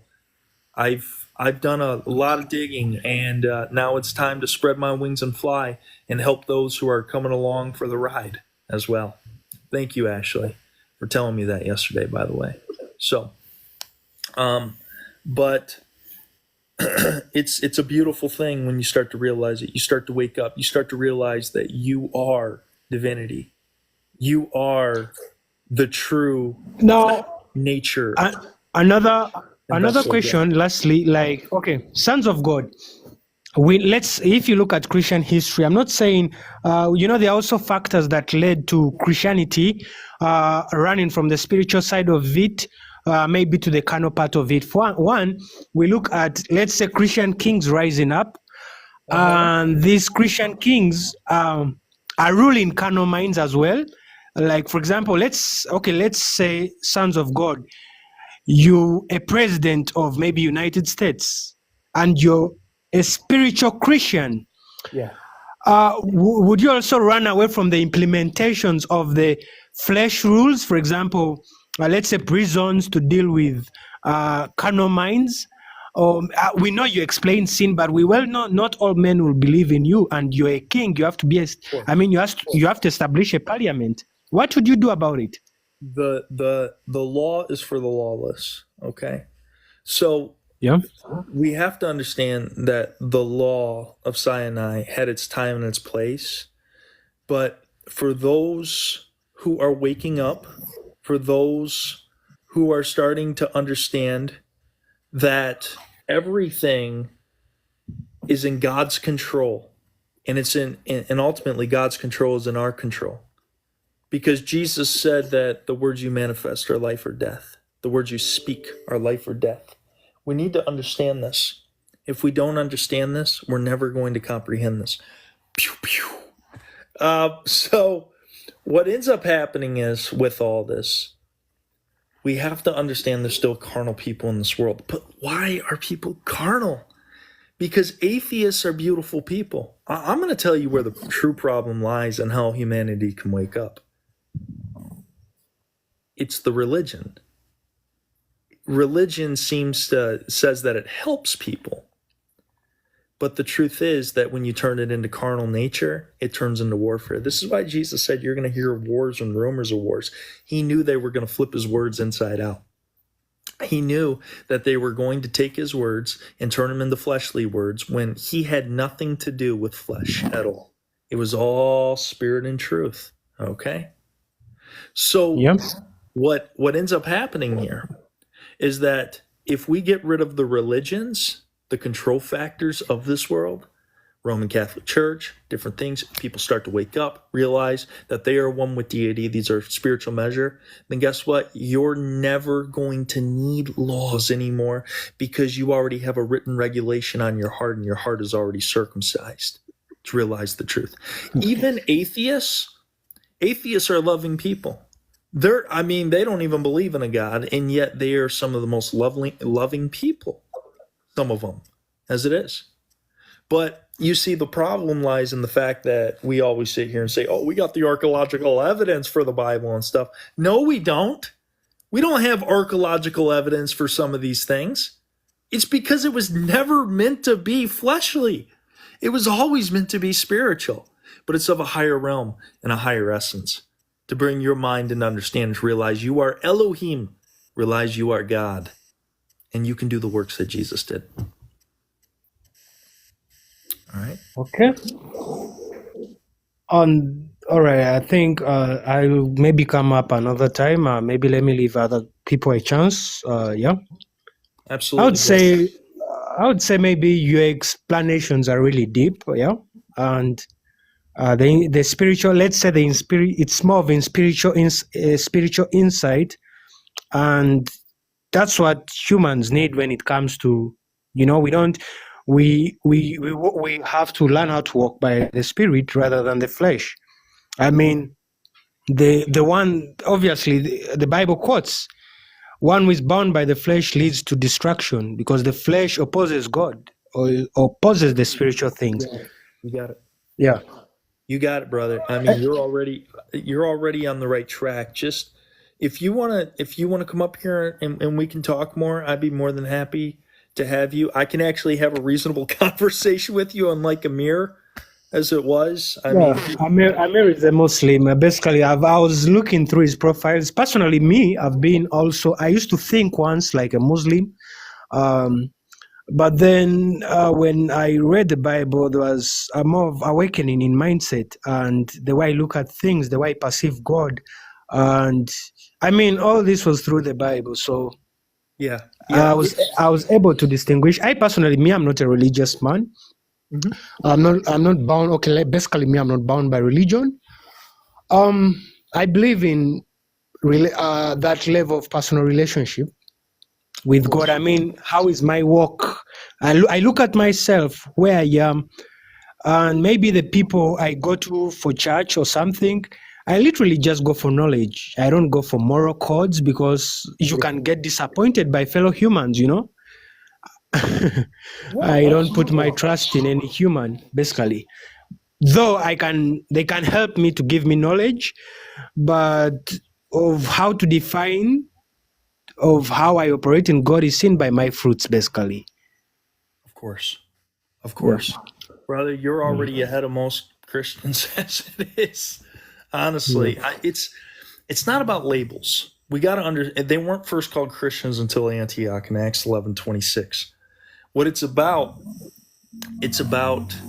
true spiritual understanding and revelation. You see, even a Muslim can receive, Sufis, they can receive true spiritual understanding if they go into the spirit, if they go into the kingdom within. Yeah. All right. We just have to tap it in. That's all we have to do. A Hindu can do it. A Buddhist can do it. Literally, Buddha said in one of his prophecies that the heavenly master is coming, and when he does, he's going to have discs placed into his wrists. All right? So here's the thing. People want to sit here and knock Buddha, but have they ever studied Buddha? Have they ever studied Siddhartha Gautama? Have they ever actually taken time out of their day, or do they just condemn them because the church tells them to condemn them? Judge Yeah, not, lest you be judged. outside church, I believe people can tap into the spiritual realm and do mighty things. Absolutely. Buddha did. I know. Yeah, Buddha did and stuff. Yeah, but then at the end of the day, when it is a misleading doctrine when it comes, like, for example, the Muslim part of you, ideally, I would say even their prophet was clueless of spiritual things. He just tried. He just based on Jewish insights of spiritual things to establish Islam. But if I'm to go outside Buddha, these guys will, even in China, by the way, there was more, if you study history and everything, there are spiritual insights in different realms, like in their gods, where whatever they believed in, but there's how they used to tap into the spiritual things and do also mighty things, Mm-hmm. Yeah. We can reverse the aging process. If we realize how powerful and capable we could reverse the aging process. We could walk on water. We could turn water into, we can do all these things. All these things are possible. The only thing that limits you is your mind, because the mind is a battlefield. We do not wrestle against flesh and blood, but against principalities and powers. So the principalities and powers that are being talked about, it's talking about the thoughts within your mind, by the way. It's talking about what's all up here. Okay? These things are true. They're real. We just got to tap into it. And besides, also consciousness, our consciousness feeds on knowledge, because when I read Paul mostly addresses actually consciousness, how certain Christians perceive things and how other Christians perceive it. But at the end of the day, he's trying to tell them at what level of consciousness they feed. For example, those ones who think they can only pray on a Sunday, and those ones who think they can pray all the time. It's still okay, but now here he splits up the consciousness. He's like, this has to do with their mindset of how they perceive. For example, if you gave me food and told me this is of a witch doctor, maybe they did some ritualistic evil kind of things on it, I personally, who knows that I have the power of God who dwells inside of me is greater than he in the world, I will eat it when you're seeing and still show you that nothing has happened to me. Absolutely. Well, brother, I'm gonna let you go. It's been a blessing having you up here. Thank you for coming up here. It's all right. Okay. All right. Blessings, my friend. Have a good one. What's going on, Helios? How you doing? Oh, good. Sorry about that. I was cooking. Oh, no How you worries. doing, my friend? You seem to be pretty knowledgeable. I've been asking this question and I can't get a straight answer. Yeah. And so maybe you could answer it for me. Let's hear it. Okay, Christianity, a lot of it has to do with sinning, repenting, sinning. And if you make the right choice and repent, then you go to heaven. Otherwise, you go to hell. Correct? Okay. Yep. Okay. Let's answer. Can I answer your first question first off? Sure, go ahead. About sinning and all this stuff. The term sin was not brought onto the forefront until Augustine with original sin. But sin is made clear in the Bible what sin is. In sin, and you're not going to hear this from most mainstream Christians because either they don't believe it or they just think it's blasphemy. Sin is the law. All right? It's the law. What do you mean by the law? It's the Mosaic law. It's the Old Testament covenant in Jewish. So wait, I'm confused. Sin is the law? It's the law because what happens is you're bringing it into remembrance of your flesh, and every single time you condemn yourself, you're condemning what's inside of you. Okay? This is why the Bible says, love the Lord your God and your neighbor as yourself. Because when you love yourself, you'll love your neighbor. What you think of yourself is what you'll think about other people. See what I'm saying there? No, I'm still confused. What do you mean sin is the law? It's like, you mean going against the law? No, it's the law in general. This is what Jesus came to do away with. So sin is the law. So the law, what do you mean by law? The Ten Commandments? 10 Commandments, the 613, all of them. Those are all sins, right? When you turn it outside, when you turn Right. it on the outside of your flesh, What do you mean turn it outside? when you sit there and try to say, oh, you know what, I'm not going to sit there and do this because the Bible tells me to do so, or the law tells me to do so, or I'm not going to sit here and worship other gods because the Bible or the law tells me to do so. That's what the Ten Commandments says. That, you know what, I'm going to go ahead and follow it. What you're doing is you're following Stone Tablet Commandments. All right? So what ends up happening is this becomes a point of fear, because now what you're doing is you're following something not because you want to, but because you feel like you need to, because you need to escape a place of eternal torment. All right? Okay. So what ends up occurring is within this, when you turn it from the inside to outside, you're putting something on yourself that you're not supposed to be. This is why Jesus, come to me, all you who are heavy laden and burdened, and I will give you rest.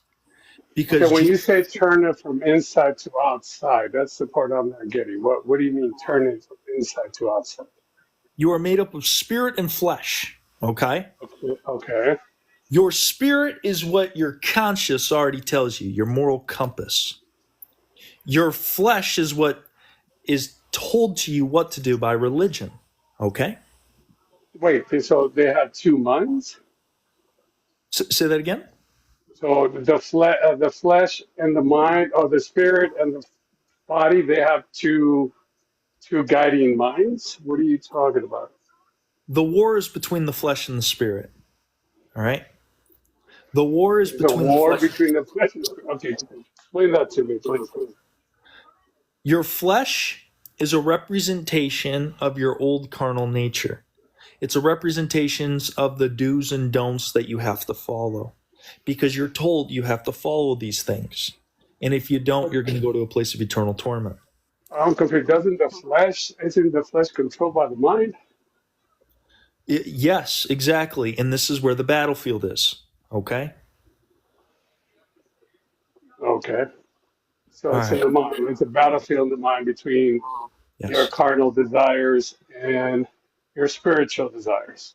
you got it. You Okay. got it. All Okay. right. So now when you turn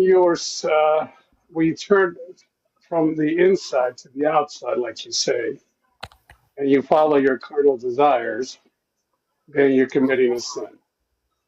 This is when, well, when you follow your carnal desires and you let it affect the way you are inside, this is where the battle comes in. Okay? Do you understand what I'm saying here?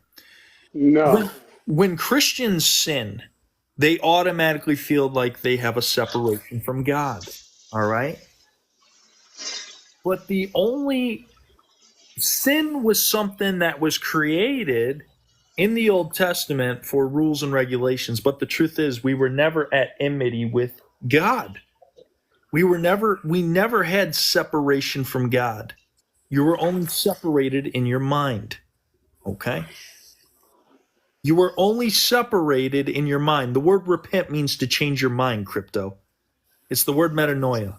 Don't act like you think you know. All right? This is the problem here.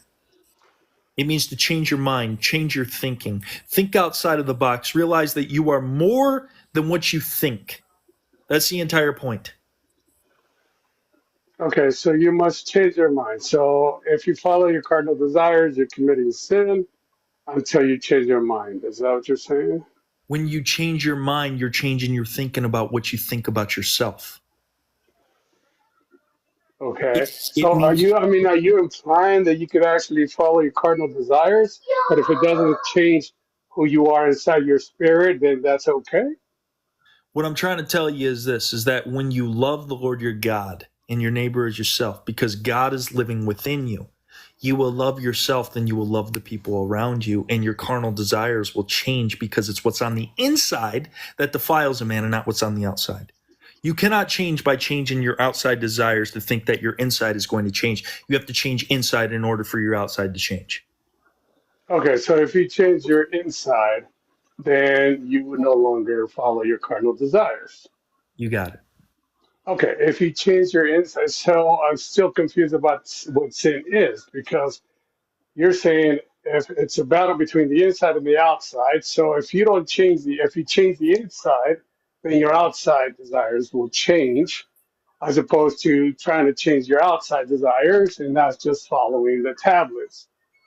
So it's the inside. So you need to change inside in order for you to be able to not sin, right? So sinning is, I'm still confused about what sin is. Is sin following Sin your cardinal desires, or sin not changing internally? What exactly are you calling sin? That's where I'm missing the point. Sin is the flesh.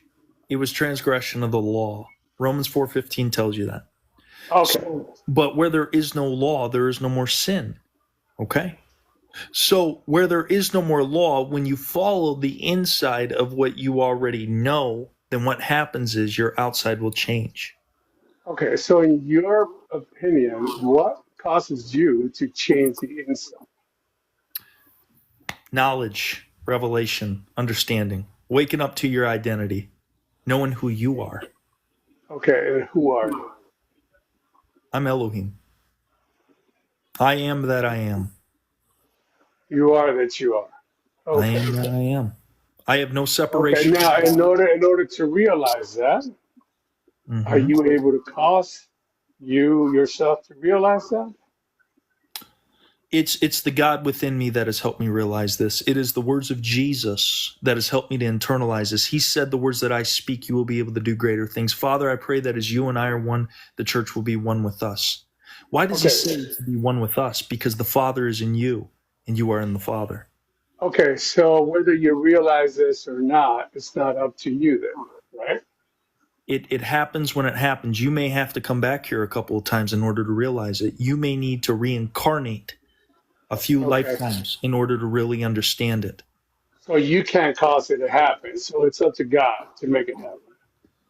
It's the wake up within yourself. How bad do you want it? How it's almost like you can study yourself into this, but you have to have the desire to want to know. You have to want to know what is it that makes this more than life? Why am I where I'm at? When you start to question it, when you start to realize, when it's on your mind all the time, you can't get it off your mind. It's Okay. constantly on your mind. So if it's constantly on your mind, what causes that to happen? Does God cause that to happen? Or do you cause that to happen? It is constantly on your mind because it's already been placed within your subconscious. All right. What's happening is the knowledge that's already within you. All you have to do is seek what's within you. What is within you is already the full truth and the full revelation, but you have to realize you're already pure. You have to accept yourself. You need to realize that in order to come to this knowledge, this revelation, it's going to be an awakening to truth. But when it comes into your mind and your thought patterns, it's going to become stronger and stronger as you keep on going until finally you're able to change and rewire your mind to the point where it's not about some cross that Jesus died on. It's not about some physical blood. It's not about the attachment of a person to you. It's I, about I, I get I get what you're yes. saying. You're saying that we are God Himself. He's inside of us, and we are pure, and we just have to hold into it. We just have to desire it. We just have to search for it, and then we can find that pureness, and therefore we will sin no more. My question that I keep asking is, who causes that to happen? Does God cause that to happen and only a few will realize that? Or do you make it happen depending on your history? I would tell you it has to be God.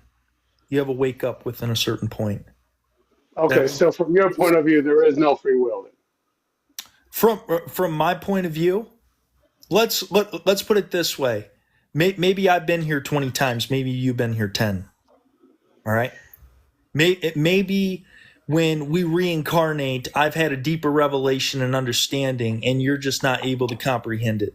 That's why Jesus said, "Those with ears to hear, let them hear. Those with eyes to see, let them see."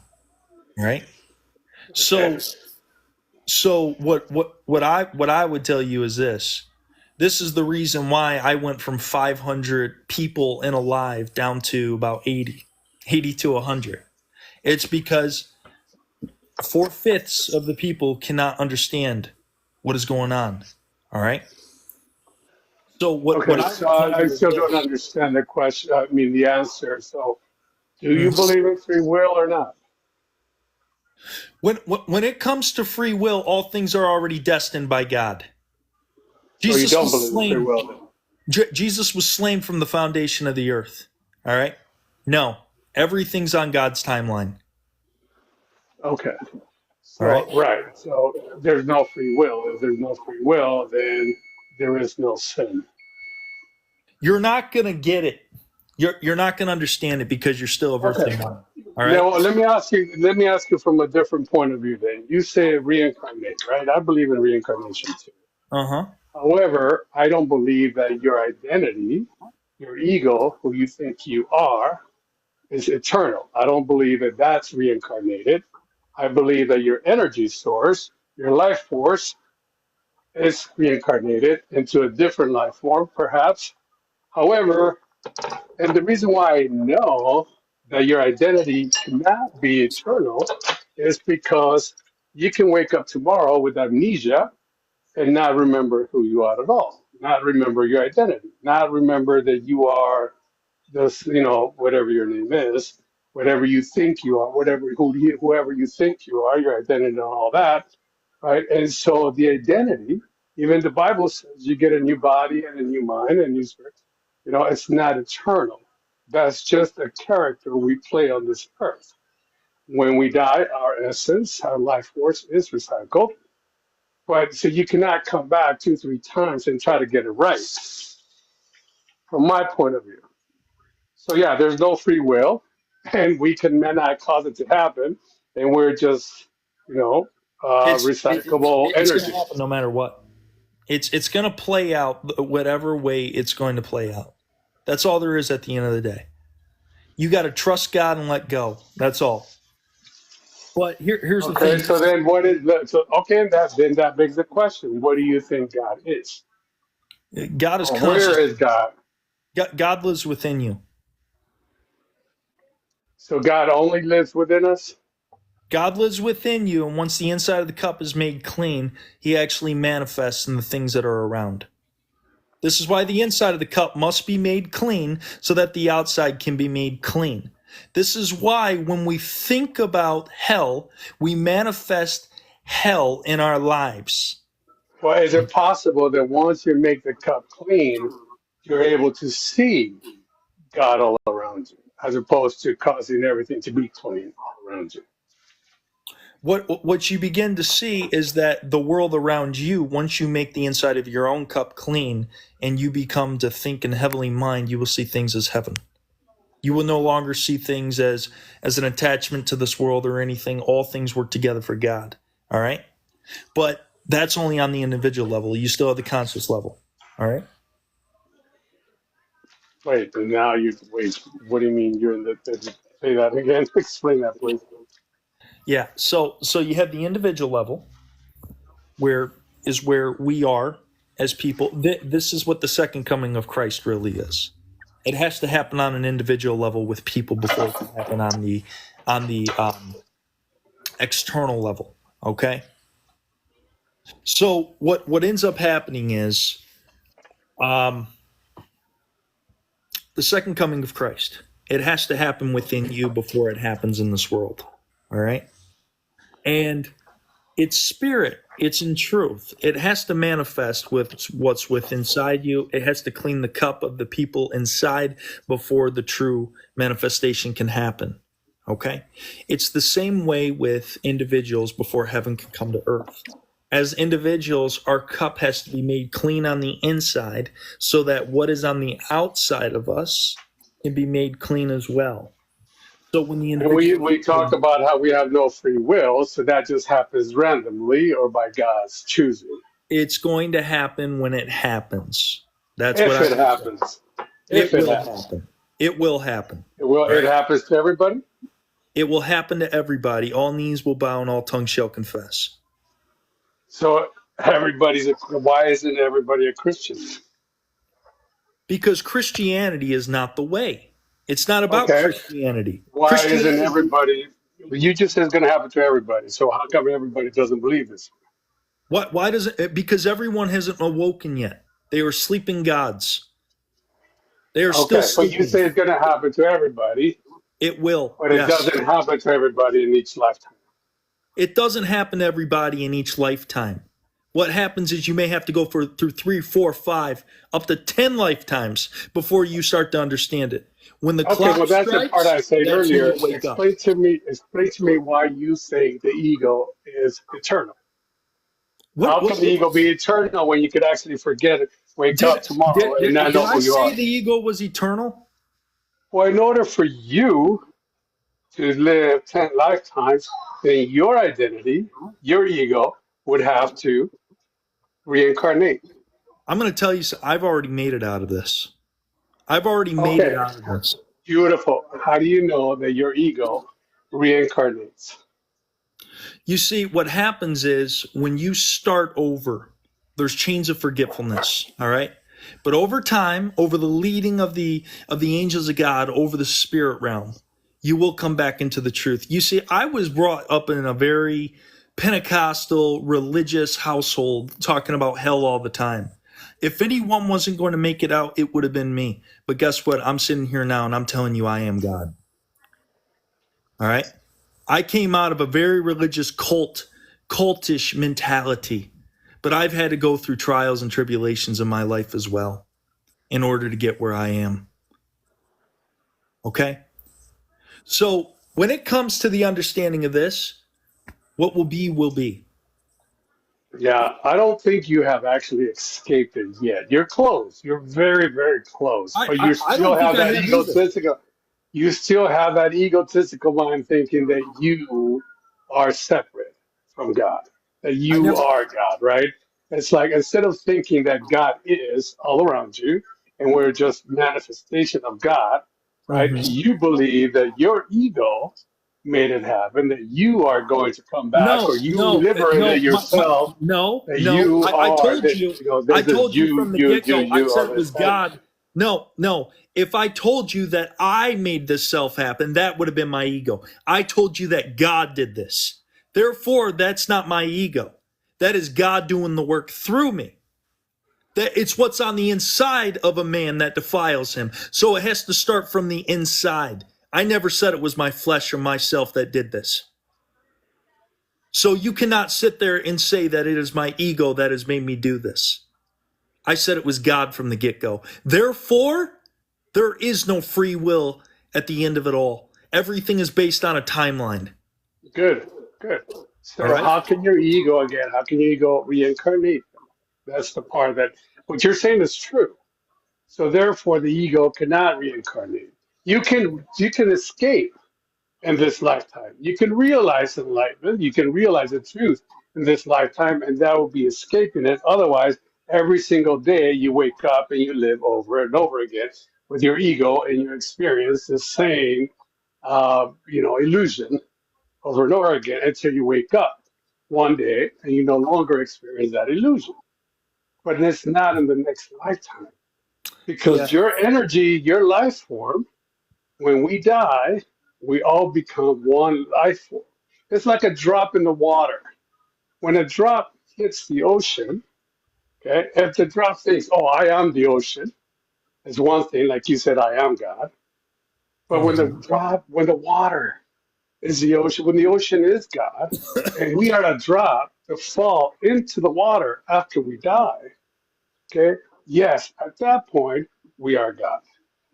When we're here, We're just a manifestation of God without free will.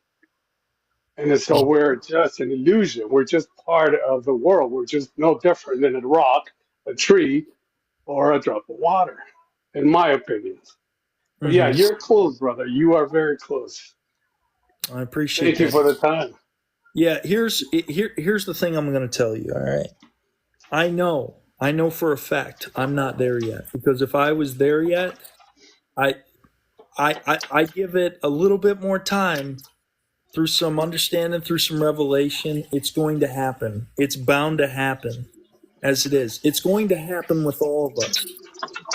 But when it does, That's where I disagree. Not everybody is meant to see it. Only some, like Jesus said, only not everybody that hears will know the truth. Not everybody that sees will see the truth. It happens by accident, and it's got to happen that way to have. There's got to be context. Not everybody can be day. Not everybody's going to be night. Some are going to be day in order for there to be night. So not everyone will see the truth, and that's just part of their destiny. but not in this life. Not in Right. this life. But Not in this life. when they reincarnate, it could be different for them. Okay, well that's where you and I that's where I think you're probably short when you say when you reincarnate. I don't believe you reincarnate the same energy force. Right? It's like putting a drop of water in the ocean and then putting it out again. It's not going to be the same drop. It takes one message for someone, for something to actually seed within their heart. One message. That's all it takes. That's all I'm out here doing, is looking for the people that are looking for that truth, that already know it's deep within them and they already understand it. But as far as humanity goes, I believe all humanity will wake up. I believe all humanity will have their day when they do, because I believe God is love, and God's not going to leave anyone out at the end of the day. All right? All right. Okay, we'll Bless leave it you. at that. Okay, thank you. All right, man. Have a good one. Bless you.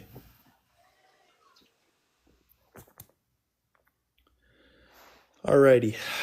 I'm going to bring, oh God, Rumpelstiltskin. I'll bring you up here for a couple of minutes.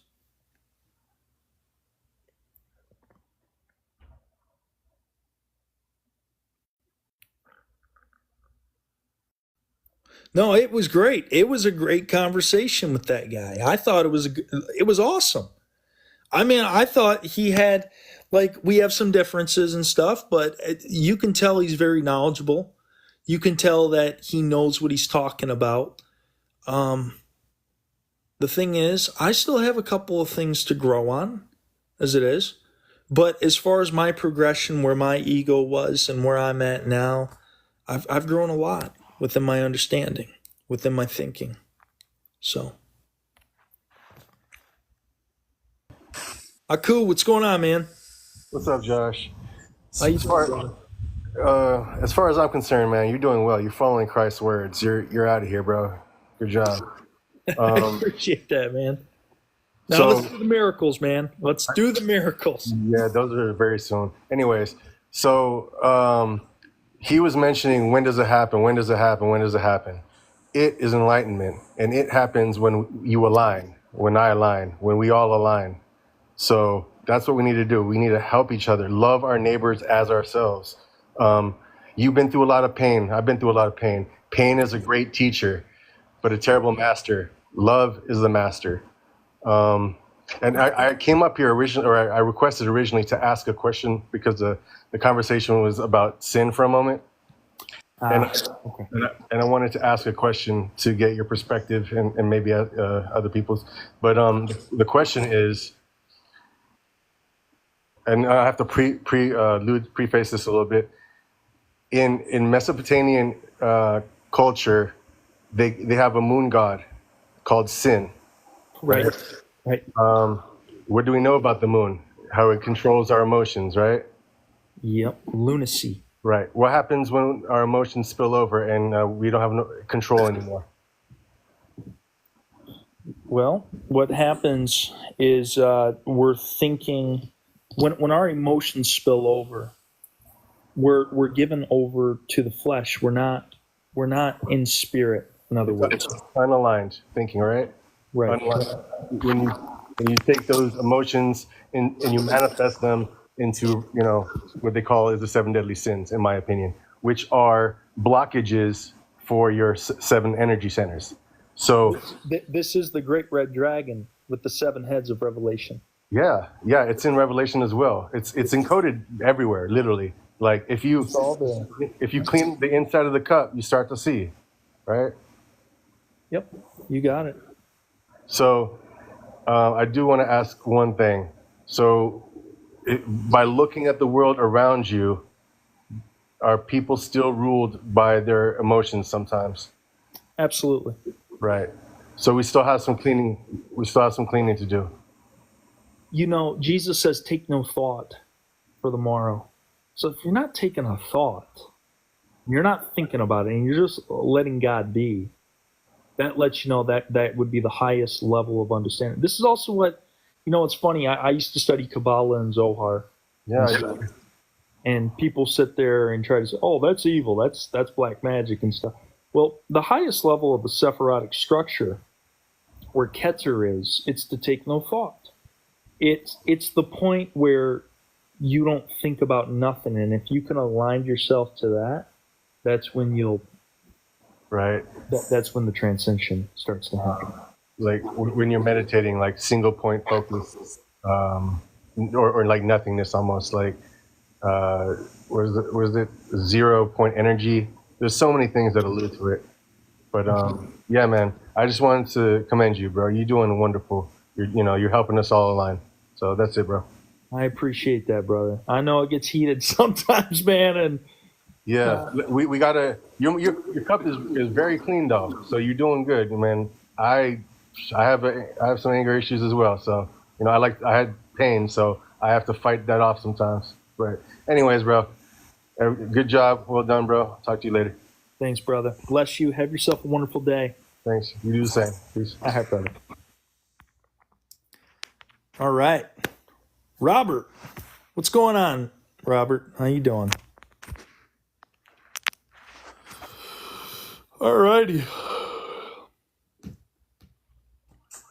Did it come through? Test 1, 2, 3, 4. Yep. I'm here. What's going on, Robert? Okay. Sometimes this thing gets a little echoey. Just tell me if it does. Yeah, you're breaking up a little bit there, Robert. Okay, that's what it was. I got to turn off my Bluetooth, that's all. Hold on 1 second. Yep, because there's an echo there, too. Okay, now it worked better. All right. All better? Yep, you're good now. Oh, yeah. See, that's what it is. I get too close to the radio. I wipe it out every time, too. Can't get too close to the radio. You're magnetic, man. So am I. Oh, I'm telling you, I have a hard time with TVs, everything. I can't even get too close to the microwave. I mess it up.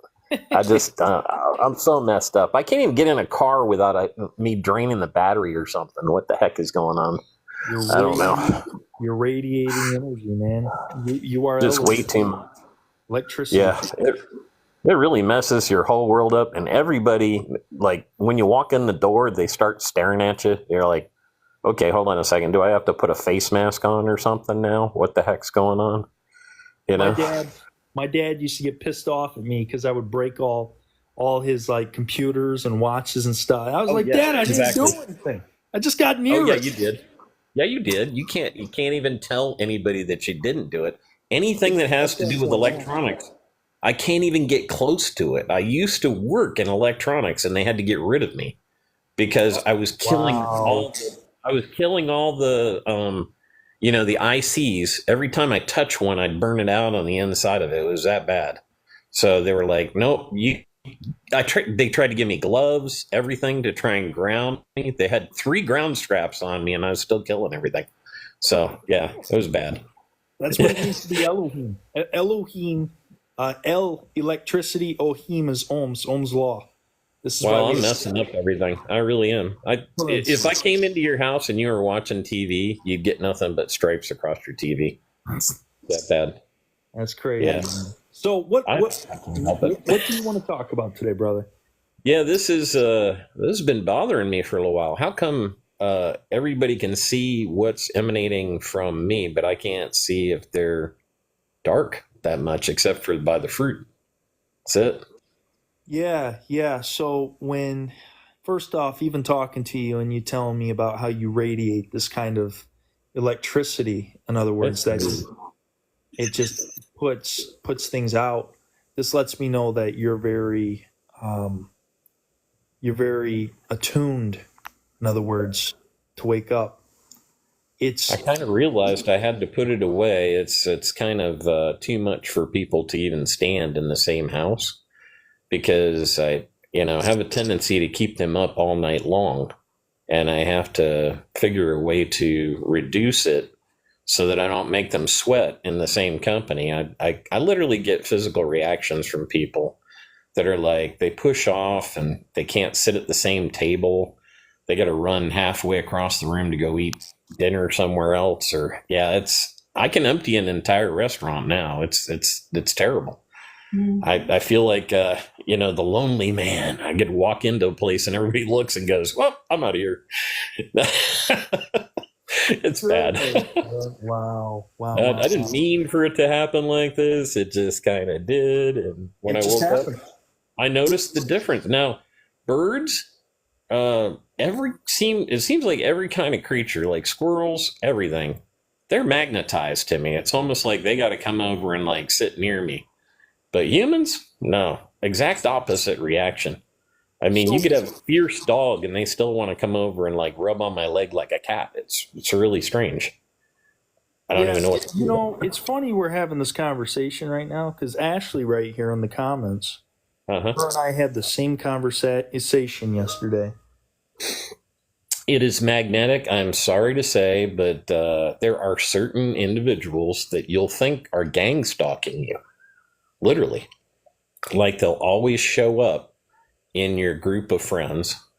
They always want to be nearby you, Mhm. and they're not too sure why, and they won't ask you any questions.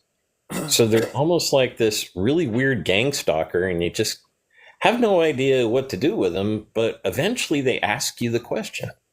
They're like, "So, what are you doing that I'm not doing, and why are you like this? I'm very attracted by your light." They'll say that. Mhm. What light? I'm not seeing a light. I can't see it when I'm setting it off, but they So, do. so Robert, let me ask you. What Are you is that? spiritual? Are you a Oh, spirit? I'm pretty.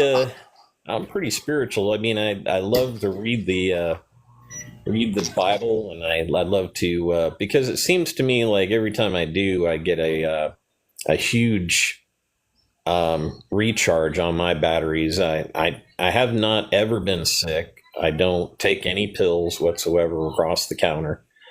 I literally have been this way. I'm 59 years old. I don't have any high blood pressure, low blood pressure issues, none of that. Don't have any numbness in my extremities or anything like that. It's But awesome. I walk about 2 to 3 miles a day. I had been homeless for almost 5 years, and I have a dog that just won't leave me alone. She's beautiful. Her name's Sadie, but Oh, yeah, okay. wonderful soul. She got to be as close as possible all the time. And oh, God help anybody who tries to get in between me and my dog. She's just jealous about me. So, That's great. I mean, dog is a man's best friend. So well, I always was one of the believers that dogs are a special kind of something that are given to you as a gift. And they I can never definitely have see to. stuff. They can see What's that? stuff for sure. They can see Oh, I stuff. think they've got better eyes than we do. That's for sure. They can see in the dark better than we can. Yeah, So I imagine how many different light, you know, uh, sources, or maybe how they can see into people and judge their character a lot faster than we can. yeah. That's what I'm seeing happening lately is birds, animals, things that are put here, and don't have a voice and really are not too, worried about where they're going to lay their head down at night. We're the only ones who have a problem with figuring out that. Right. Right. But Well, here we are. Robert, you're a follower of Jesus Christ, I can see, as it is. Amen. And but let me ask you something, man, because you're very joyful. You're a very joyful guy. So I can see that you love the people around you, as it is. You love people. Basically, what I want to talk to you about is where do you stand on the Bible? All right. Where do you stand on whether the Bible is a flesh or spirit? Because if you're able to do this ability where like magnetic things like shut down around you and TVs, and that means you must be absorbing some type of power in order to partake in this very essence. And I would say it's the words of Jesus at the end of the day. Everything that I've ever read that was spiritual, and I mean really connected and, of truth, not of some kind of deception, has a tendency to power me up. In other words, it's not just the Bible either. I've found that when people do research papers and they're in, their Holy Spirit and they're writing things down, I can get a charge out of that too, because it's very, very connected. So it's not just the Bible, it's the connection that we get from one another. It's to realize that these spiritual books need to be read spiritually. Absolutely. And when they're read spiritually and you start to understand, like for instance, the Garden of Eden story, when it talks about how there was a garden on the eastward side, and this is where this blooming was going on and everything. The eastward side, well, the east is the right side. And if the east is the right side, it's talking about esoterically the right side of your brain, your mind. Absolutely. Because this is where the blooming goes on, in other words. Ideas. So when we look at this, it has a very esoteric meaning. And when you start to shut off from your own idea, you see, this was the story of Cain and Abel. Cain was a toiler of the ground. Abel was a giver of his sheep. Cain being a toiler of the ground, he would dig, try to find gold, in other words. But it's always of his own mind. Therefore, it's of religion. It's of your own thoughts. Abel gave it up to God. He sacrificed the first 10% of his flock. And when he did this, he was giving up his own mind, in other words. And he was taking the sheep that God gave him. Sheep is a representation of heavenly thoughts. And this is why Jesus says, my sheep hear my voice. They know my voice. You have to count sheep before you go to bed. Human of God within. Interesting, isn't it? It truly is. It truly is. How many things are connected in our world through old sayings, old, childlike rhymes? These things are all connected spiritually. The itsy bitsy spider riles up the water spout. There's all kinds of different, the nursery rhymes we teach our kids that are intricately woven into our belief system without us understanding exactly what they're doing there. How many people actually know any of these, old nursery rhymes? The ones who were taught them on a daily basis, but these things are also of ancient wisdom that goes all the way back to Solomon, if not further back, and there was an old saying I used to use a lot, and it basically helped me deal with bullies. It was like the old saying where if somebody's not a blessing to you, in some way or another, they're going to be a curse to themselves. And this is basically from Genesis 2. You can actually get into Genesis. I think it's 12, 1 through 3. It's Abraham's promise, but it's connected to that and that belief system. So Abraham actually getting out of Ur, the land of the Chaldees, Ur, the land of the Chaldees, their god was known as sin. It's known as sin. So when Abraham is actually leaving Ur, her sin, it's saying it's actually the esoteric story about getting out of your flesh. Yep. Go to a higher realm. Go to a higher place. In other words, so it's beautiful when you look at it, because esoterically, that's what the entire Bible is about. It's just that perverted man has flipped it inside out.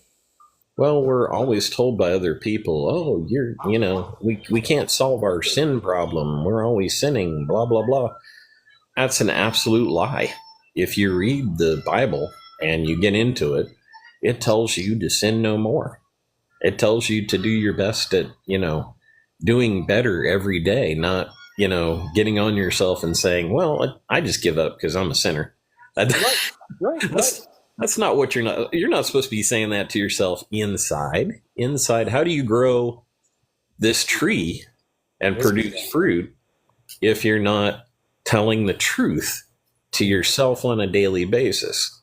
You have to grow yourself with the water, and the water is connected to Jesus, and Jesus is the eternal water, which you pour all over that tree, because I'm telling you, without water, you're not going to produce any fruit.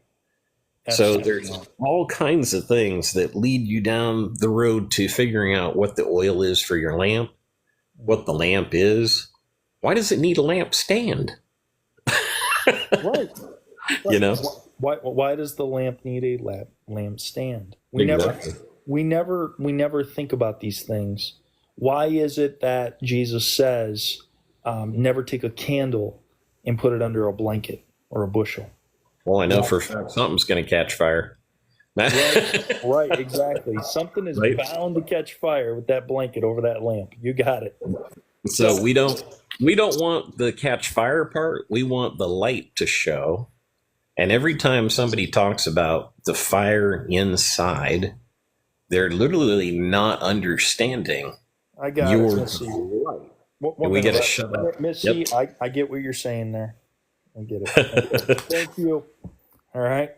For those ears to hear, let them hear. I'm one of those ones who likes to spill it into your lamp accidentally. Oh my God, Robert! Come on, man. I'm all about spreading that light to everybody and giving them enough oil to get on with the life. Sometimes the words that we say out of our mouths are the most dangerous things that we use on a daily basis. I understand, but it's the only thing we have to communicate with. So we have to be very careful as we step into all those landmines that are around. While we're sharing things that are building in heaven instead of on earth, people here on earth have no idea what we're talking about. They don't, because they're not. This is the thing here. This is why that last guy, I said God has to get a hold of you, but it's that inner man. It's like that. You see, I had a dream about in 2017.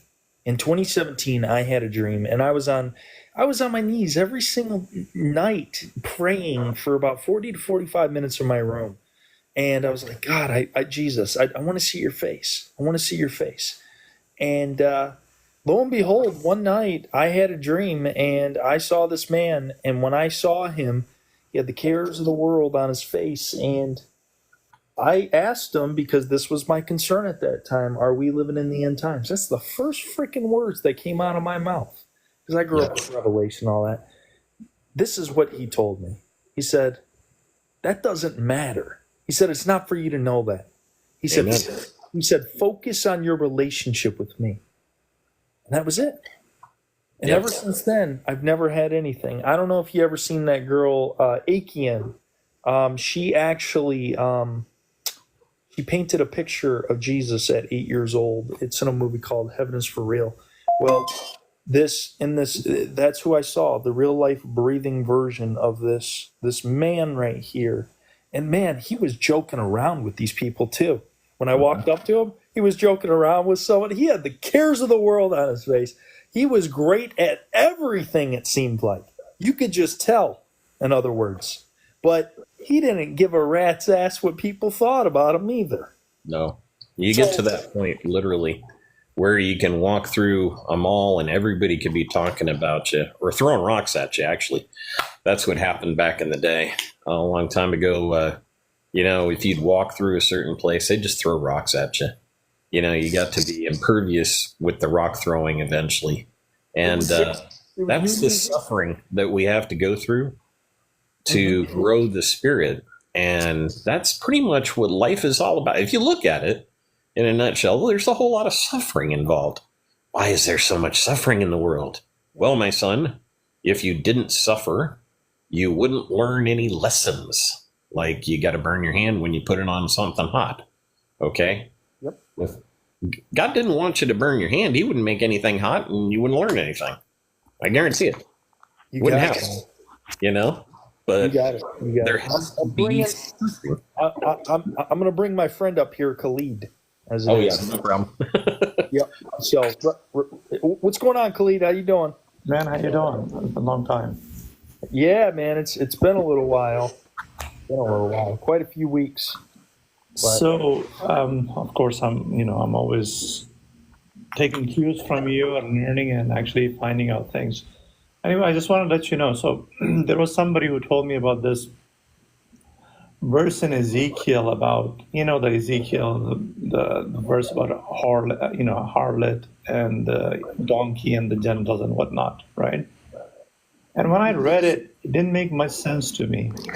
Okay, in English at least. Yep. So what did I do?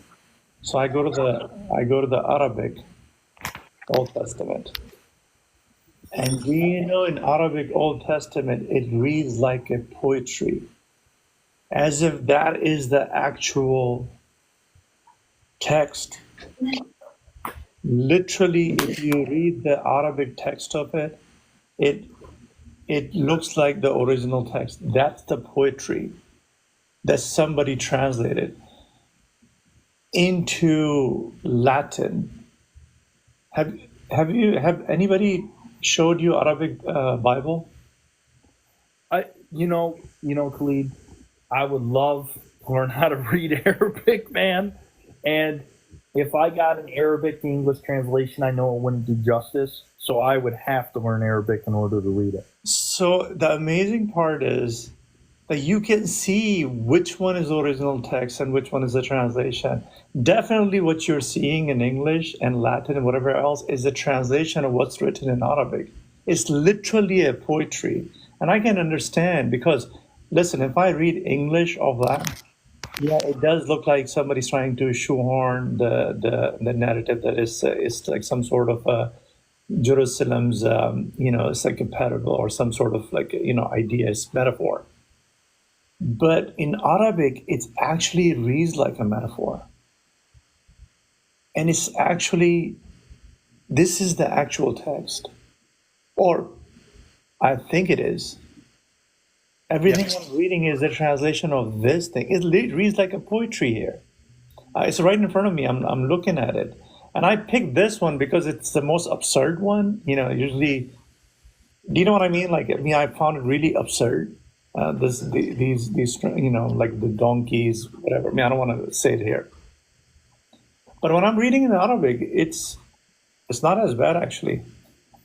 It's kind of bad, but it's not. Something interesting. Yeah. The interesting thing about Hebrew is that all fits inside of David's star. And now every one of the letters and everything is actually a representation of part of the star of David. So one thing I want to say is that, for example, then I looked into something else. If you look at the word in Arabic for what is used for Jesus, I don't know where Jesus comes from, honestly. So in Arabic Bible, it's Yesu. Isu or Isa? Yesu, it's Yesu. Yesu, which is Egyptian as well. This is an Egyptian hieroglyphic. Yeah, so Yesu is literally backwards of Isa. So I don't know how they did the backwards of Isa is Yesu. It's literally backwards. Isa and Yesu is a backwards of Isa. It's the same spelling backwards. So I don't know if it's Latin, if they messed it up with the Latin, where the Latin goes from right to left. So if you write Arabic in Latin, you'll go from right to left instead of going from, left to right instead of going from right to left. So you will flip that. You'll basically transliterate Arabic backwards. Wow. So Yesu is a backward of Isa. Wow. Interesting. You know, one thing I've been focusing on, Khalid, is I've been looking at manifestation and the power of manifestation and different things that are going on. I've been getting out of it. Like one thing that I've kind of started to understand is that, especially with even with like Anatoly Fomenko, I was like on the fourth chronology of the book, and I might go back to it later on, but it's just not where I'm at right now, because even if the history is correct and all that, what he says, it doesn't matter to me, because what really matters is focusing what's on the inside, in other words. And I think this is what true Christianity or true followers of Jesus actually did. They flipped his words inside out. They made it fleshly when it was supposed to be spiritual. In other words, well, I'll tell you, it's not only Christianity. It's something what you call, this is a disease that kind of comes from a religious people, or the one who wants to make religion controlling religion. So when you make religion controlling, whether it's Roman Catholic, whether it's Islam, Sunni, whatever, it doesn't matter. I'm saying whenever you institutionalize religion, the power and this is where it comes from. So it's not really. So what they do is they take your direct connection with God or Jesus, whatever you want to call him. They take it away, and they want to just put themselves in the middle, right? So they want to be the intercessor between you and God, and then they put stupid rules, all sorts of rules. They don't want you to realize and wake up that exactly. So it's I don't want to say it's in Catholic, Catholic, or it's across the world. Same exact thing. All right. So Apple user, he wanted to say something. He said he wasn't going to take too long. Yeah. Hello. I just wanted, I don't know if he was reading that book I showed you. The new revelation of Jesus Christ, right? Yeah. I'm in chapter 5 of it, but I got like another. Oh God, I'm reading like another 5 or 6 books on that. Yeah, it's okay. I just was like, I'm always on your streams. I don't know how, listening what you're telling, and it's very similar to what that guy sent me. If you want, I can just send you what he sent me, just because he sent me it's gonna be about probably 30 or maybe 20 pages, and you can just read it, and it's really similar what you're talking about. It's I think it will be very interesting for you.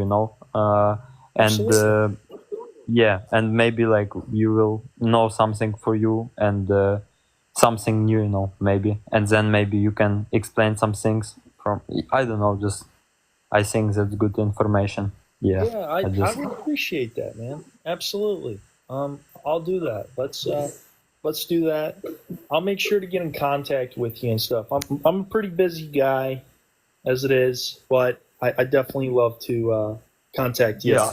So okay, I will just send you what he sent me to. You can just read it, and it will make more sense, because I think just it will be more similar to what I want to share with you, because I am not sure if he took it only from that book I show you. Maybe he just, because I was answering asking him some questions, and yeah, just.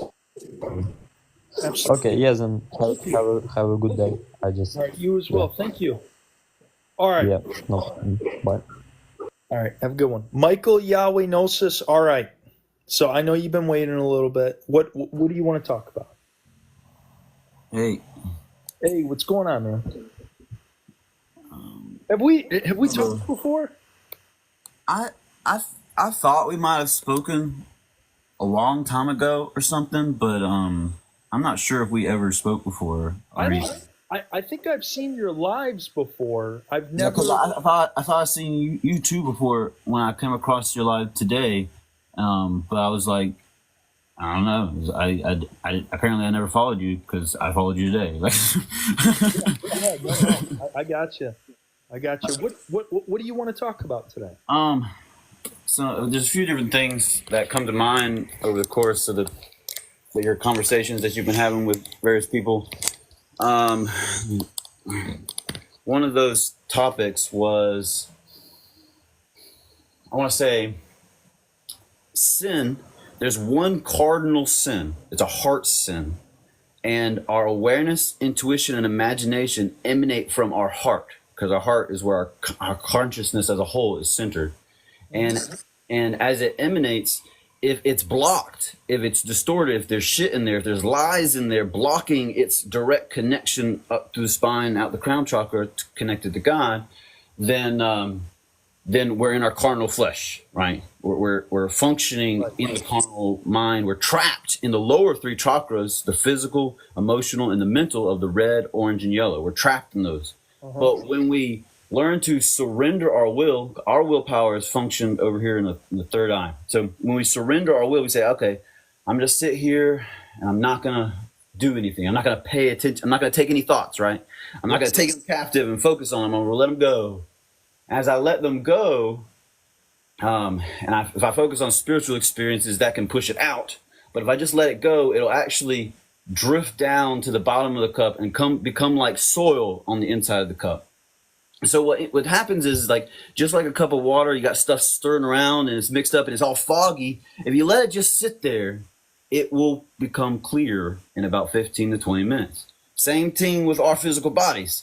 If we just sit still for about 15 to 20 minutes and we don't occupy anything in our mind, that's like taking a straw and stirring up the cup, right? That just delays the clarity. It delays the spirit. And so, but if you let all the shit just settle to the bottom, then there's an inner peace and inner clarity that spontaneously occurs, right? And that clarity and inner peace, you feel authentic. You feel like your natural self. You can look at a problem situation. Oh, I don't even know why I was so concerned about this situation anymore. And it's like, and so in that experience, your will has actually been centered with God's will, because you understand that the Spirit of God is actually emptiness itself. The highest revelation of Buddhism is to be able to be aware of emptiness. In actuality, Goku's name means being aware of emptiness. Really? I love Dragon Ball Z. Yeah. So Goku actually manifests the spirit of the Christ, that man-child. He's a full man, he has all the responsibilities of a house and a home, but he has that childlike persona, and his name means to be aware of emptiness. And so because of one's awareness being a light that emanates from their heart, if their conscience has been filled with lies and their cup becomes so dirty, then their heart cannot function in correspondence with God's will. They can't align with God's will, because God's will is aligned with the emptiness. It's aligned with nothing. You have to have some room to breathe for it to happen. And so the vast majority of people are not aligned with God's will, and so they don't actually experience true free will. I would say is real free will is in God's will, because if I don't surrender and submit my will, then my will is actually predetermined by my past experiences, by my emotions, by my physical circumstances, by my thoughts and opinions and prejudices about all those different things. I'm literally imprisoned in myself. I'm imprisoned by my past. But when I submit my will and even combine that with prayer and ask for a God-given inspiration or idea, something that comes from beyond the limitations of my personal experience, then God can lead me and guide me. And on that path, then I could say that everything is predestined. Like God knows where things are, and I'm going to be stepping down on the stones is going to lead me to the path that he has called me to be, provided that I'm still in alignment with his will. And at a certain point in the trajectory of the timeline of Earth, enough of the sons of God become devoted and committed and centered in his will, that predetermined fact of Revelation, the future, which is basically what Book of Revelation is all about, telling the future, that will happen. But Right. but people who but so we'll get back to this idea of sin. The real sin is when we do not live in accordance with God's will, when we're not functioning in love, regardless of what we see, the physical circumstances, our emotional predisposition to what we see or the physical circumstances, and our opinions or beliefs about what we see and what we hear. It's like we're supposed to love regardless of these lower nature qualities. So the higher nature. What's funny about the story of Adam and Eve, everyone wants to make it something physical. But when the garden is on the eastward side, it's the right side of your brain. This is where the blooming comes in. This is where the garden of essence is. Adam and Eve, Adam is put into the garden, he's put in a deep sleep. Atom, this is the splitting of the atom to bring out the electron, because the energy from the splitting of an electron from an atom becomes more powerful and stronger. Well, what happens? Adam is a representation of the flesh. Eve is a representation of thought. That's only when the serpent comes into the picture. When Eve is created. When Eve is created, Eve and the serpent is a representation of the spine. At the lower base of your spine, you have the coccyx, which looks like a serpent. This is where these emotions, these thought patterns, all of this stuff starts to come in. This is where the tree of the knowledge of good and evil comes in. Cain and Abel comes into the picture because through your thought patterns, through your flesh, you have these two brothers that come in, Cain and Abel. Two perspectives at war against each other in your mind. Yes. Cain will be a representation of you digging in the soil. This is a representation of your thoughts. This is a representation of religion, in other words. Whereas Abel is a representation of giving up the 10% of your thoughts so that God can operate, so that you take no thought for the morrow. This is where God dwells. So Matthew 6:33 and 34, Jesus says, seek ye first the kingdom of God and his righteousness, and all these things shall be added unto you. Taking no thought for the morrow shall take thought of the things of itself. He's telling you not to think about it. He's telling you to let go and let God be. Truly, but more so, it's also about not thinking about tomorrow, because if you don't realize the kingdom now, you're screwed tomorrow. You need to realize it now, today. And every day is a repeat of, can I do it? Can I realize the kingdom today? Seek ye first the kingdom of God, and all things shall be added unto you. We got to seek until we find. But some people read the words of Jesus, and they say that he says the kingdom of God is within you, and yet they still can't grasp it because they don't have spiritual ears to hear. And they probably don't meditate. Well, that's the problem here. Yeah, at the end of the day, they want to make it carnal of the flesh. They want to make it a one other piece of this puzzle that I just ran into not too long ago, but we don't talk about it very often. But the reason they make an atom bomb, and it's funny how they named it after Adam. But anyways, that's a digression to the physical, not to the spiritual. The spiritual is that two atoms are used with an atom bomb. In other words, they smash one atom into the other to create the reaction. So in the two atoms, they're mentioned in, I think it's 1 Corinthians. There's two atoms mentioned there. You go in and you find out there's one atom who is very spiritual, and the other atom is very connected to everything here. We're ready. So hold on 1 second. I got to get going, but I got to get back to talking to you guys again. This has been really good. Very connecting. Two guys don't make a baby, so it does. Oh, no. Listen, too old for that. It's a beautiful. God bless you guys. And yeah, I think it's 1 Corinthians 17 something or other, 50 in a twinkling of an eye. It's near there. It's 57, 50. 1 Corinthians. A twinkling of an eye at the last trumpet. 1 Corinthians 15, like 50 to 55, somewhere around there. Right, but make sure to read that again, because in KJV it says trump and then trumpet, and then the other one says trumpet and trumpet twice. So make sure to read that one carefully, and we'll get back with you after that study. right, brother. Because I think we're actually into the time where Trump throws off his vulnerability and becomes invulnerability while he's standing on stage, pumping his fist in the air. It's actually a sign right there spelled out. Well, okay. We got to realize that the elite can manifest things through the darkness. All right. Yeah, they actually read the Bible too, so we got to be careful how that affects us every day. Absolutely, it depends on the way you read it. The way you read it affects you as an individual. Oh boy. See how these things affect us? Bless you, Robert. Have a good one. God bless you too. Take care, man. I'll catch you next time. All right, sounds good, brother. All right, Michael. So, okay. So yeah, no, we're in agreement with this as it is when it comes to seeking first the kingdom of God, when it comes to seeking His will. Well, do we agree also that this is what Yeshua said? You must be reborn in order to enter the kingdom. You know, this is just one of the requirements. You got to be reborn. You got to do the will of the Father. You have to keep the commandments. You know, there's many different requirements. But majority of Christians are not actually reborn. That is the real situation. They don't have that changed heart. Well, here's something else too. In John 3:6, when Jesus is having his talk with Nicodemus, he tells him about being born again. And Nicodemus is like, I got to go back into my mother's womb a second time. He's like, no, Nicodemus.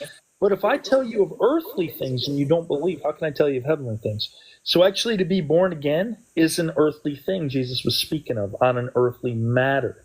Well, he was giving him an earthly metaphor to refer to the spiritual metaphor, because he does say more literally, that which is born of flesh is flesh, and that which is born of spirit is spirit. So someone, when they are originally born in the flesh, they're not innately given a spirit of light. If they had a spirit of light before, then they still have that same spirit of light, you know, from previous incarnation, that they've woken up to the reality of the situation, or they've accepted Jesus Christ into their heart and became a new life, right? But majority of people don't have that. And this is why Yeshua said, narrow is the path that leads to destruction, and wide is the path, narrow is the path that leads to life, and wide is the path that leads to destruction, and that many are called, but few are chosen. So it's like, if we take into context the complete cycle of creation, it's like a lot of people who will not become sons of God this time around, their souls will get to, their spirits will get to experience humanity and have this opportunity for the first time. And then the next time creation comes around, they'll be the first ones, you know, to have that opportunity to be born again in the life and have more experience as a human, and eventually have enough experience as a human to realizing that, okay, this human thing, it seems like like heaven from an animal's perspective, but from God's perspective, it's a prison, and that we need to liberate ourselves from this prison and live in the spirit life where there is freedom from circumstances.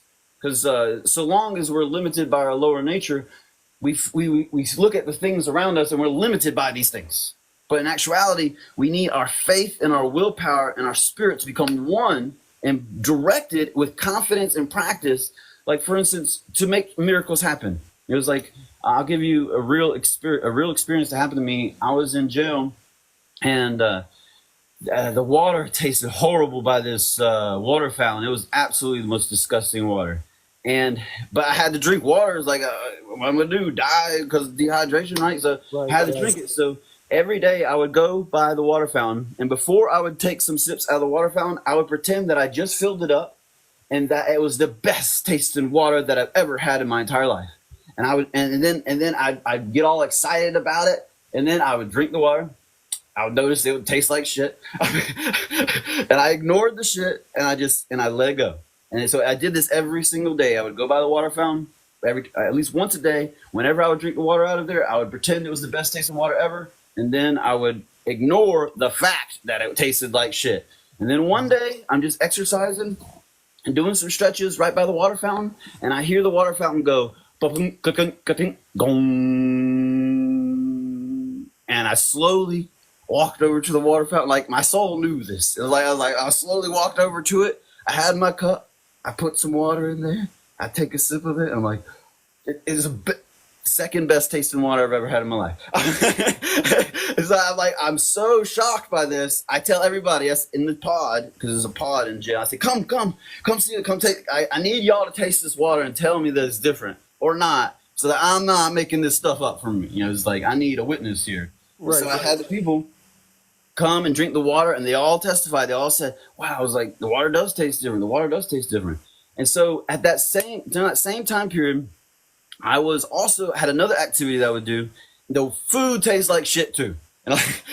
And all the guys around me are complaining about how shitty the food tastes. And I was like, and it's in this situation where everybody's really in the dirt on themselves, really negative, that I'm like, I gotta shine. Like I gotta do something about this. I can't just be miserable with these people. So I would stand in the line with them as we're waiting to get our tray, and I would ask them, what would y'all like to eat? If we were free right now, what would y'all want to eat? And they tell me what it is, and I would describe it in more detail as I was imagining it. And I was pretending we were all eating the food together, and we were all happy, and they would tell me what they would want to eat. And so one day I'm in the pond, and I'm just sitting there, and I get called down to the courthouse. I get called down to the courthouse, and apparently they made a mistake on the paperwork, and they had to release me from jail. And they made a mistake. So they had to release me, and they gave me time served, and they had to release me. It was for some pot charges. But they had to release me because they made a mistake on the paperwork. And so I come back to the pod, and they're like, "You getting out?" And I'm like, "Yeah, man, I have no idea I was getting out today. I had no clue." And it's like, that's fucking amazing. And then as I'm leaving the pod, a new catering service comes into the pod and gives everybody real food, real trays of chicken and roast beef, and everybody has trays, and there's apples, and there's real food, not fake food, processed food. And as I'm leaving, I give my tray away to people, and as I'm leaving, a gentleman, he was right there by me every single day. As I was saying, "Hey, this is what's going to happen. You're going to tell me what you want to eat. I want to imagine it, pretend like it's already true, and then it's eventually going to happen, and you're going to know it was me that made it happen because I told you so." And so on that last day, this guy, as I'm leaving the pod, he's saying, "He did this. He did this. He did Wow. He did this. He did this." Wow. That's awesome.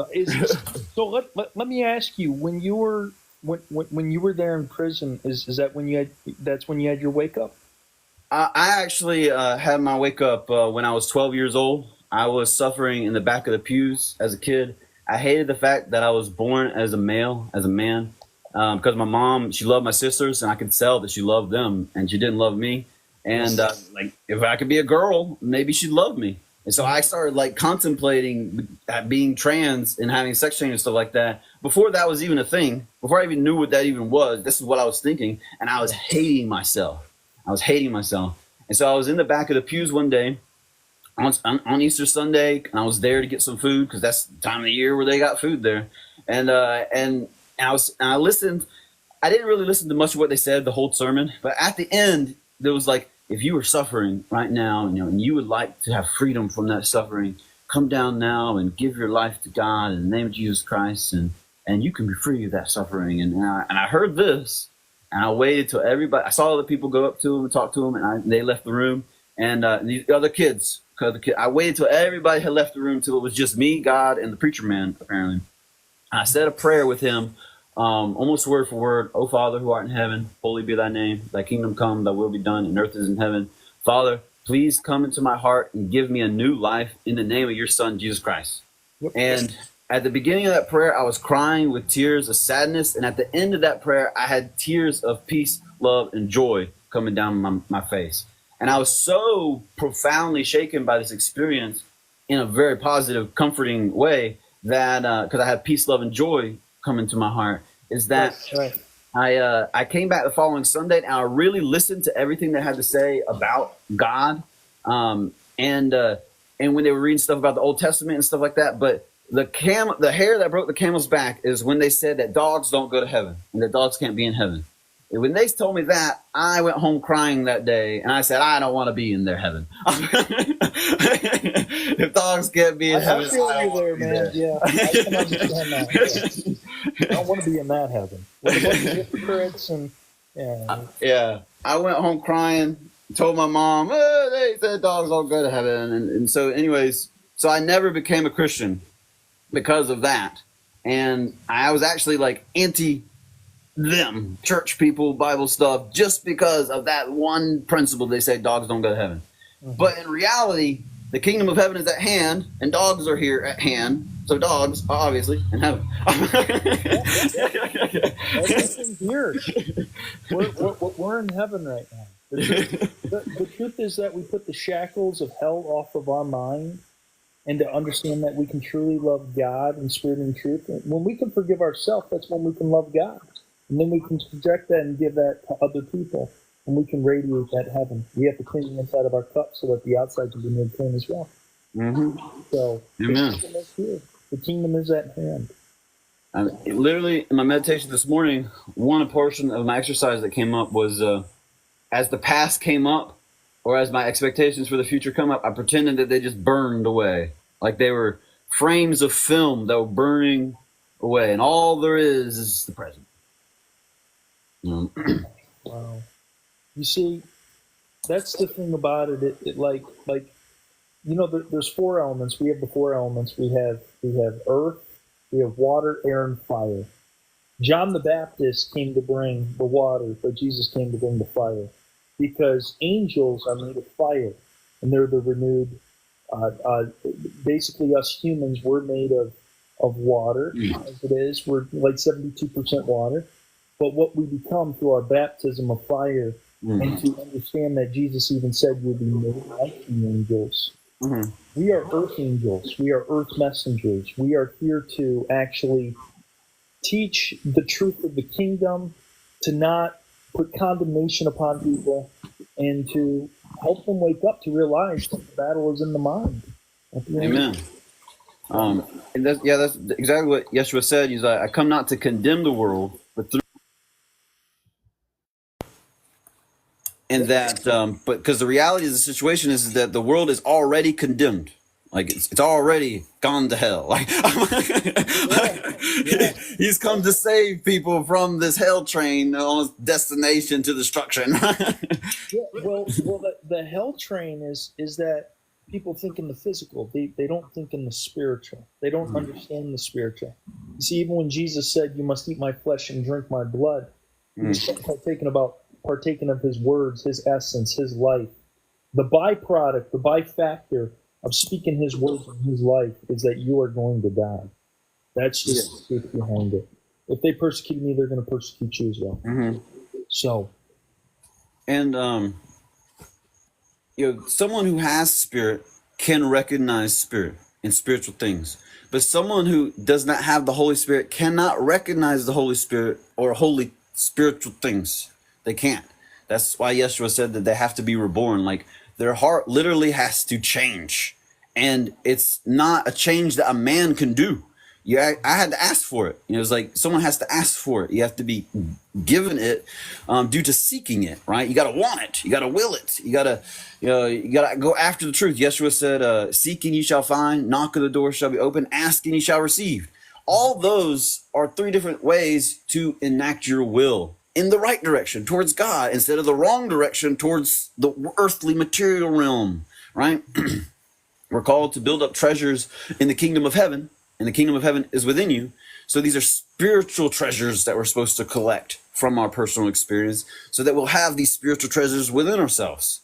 And I would say that these spiritual treasures are actually spiritual experiences that your awareness can become aware of, but your mind cannot become aware of them, and your body cannot become aware of them. Because that which is of the body senses the body, that which is of the mind senses the mind, that which is of the tongue senses the tongue, that which is of the spirit senses the spirit. It's like, what's fascinating though is Jesus said, "The words that I speak only come from Father, from the Father." So he said his words were spirit; they were truth. So the words that he spoke did not come from his flesh; they came from the essence of his being, him being the Father that spoke through him. So when we digest those words and we partake of those words, we partake of his essence, because they're not of flesh, they're of spirit. So when they go into us, they bring us eternal life. But spiritual words are like water, though. the actual spiritual experiences that we have to become aware of within our conscience of the heaven within, that's where the meat is. That's the fruit of the spiritual life, the spiritual experience. In the Gnostic Gospels, Yeshua says, he that finds there are 5 trees in paradise, and he that knows them shall never taste death. And if you understand that the lowest chakra is the physical red, the highest chakra is the spiritual emptiness of purple. The 5 chakras in the middle are the boundaries of heaven within us. That's Joseph's coat of many colors. It's the light. It's the white light that hits the universe and refracts as an angle of light or an angel of light, and it hits the 7. That's Joseph's coat of many colors. The red being the lowest frequency. I think it's like 7,000, and then purple being 4,400 frequency. So it's beautiful. I mean, this is the 7 candlesticks that Jesus speaks about in the book of Revelation. It's all within a man. That's what it all comes down to. This is also the 7 spirits. The Lamb of God has 7 spirits, and these 7 spirits manifest in 2 forms: the 7 eyes and the 7 horns. What is a horn? Not just something that goes on ahead, but something that if you break it off of a devil, 7 horns, 7 trumpets for the 7 different spirits, and 7 eyes. What is an eye? An eye is one thing that you see with, but in the plant realm of things, an eye is what you cut off from a fruit and you plant it in the ground, and it produces a new fruit and a new tree. Beautiful. 7 eyes and 7 horns. Yep. Of the 7 spirits. It's very important, because even when Moses left Egypt and he went to the land of Midian, he met the 7 daughters of Ruel, Jethro, and they were by the well. Those 7 daughters are a representation of your 7 chakras. It's a representation of the welling spring that actually flows up and down.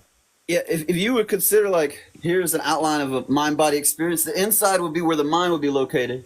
The outside edge would be where the body would be located. And this would be the well. You go to the well, you dip in there, you got to drink from the well.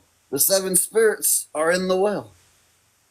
Yeah, yeah, no, exactly.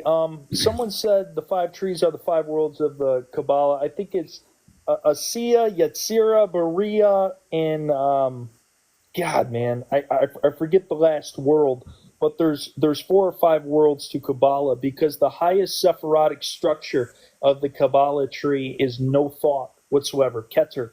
Keter is taking no thought, in other words. And with the crown chakra, when the crown chakra becomes truly awakened, what happens is you receive direct cognition from God the Father in response to your prayers. So typically when you get a typical prayer, you might get a God-given idea that pops into your mind, and then you meditate upon this idea, explore it, and then you come to know it and experience it. But when you get a God-given insight, you actually have the knowing of it first, and then you explore this empty knowing of this hunch, and then out of that hunch comes images and ideas and stuff like that.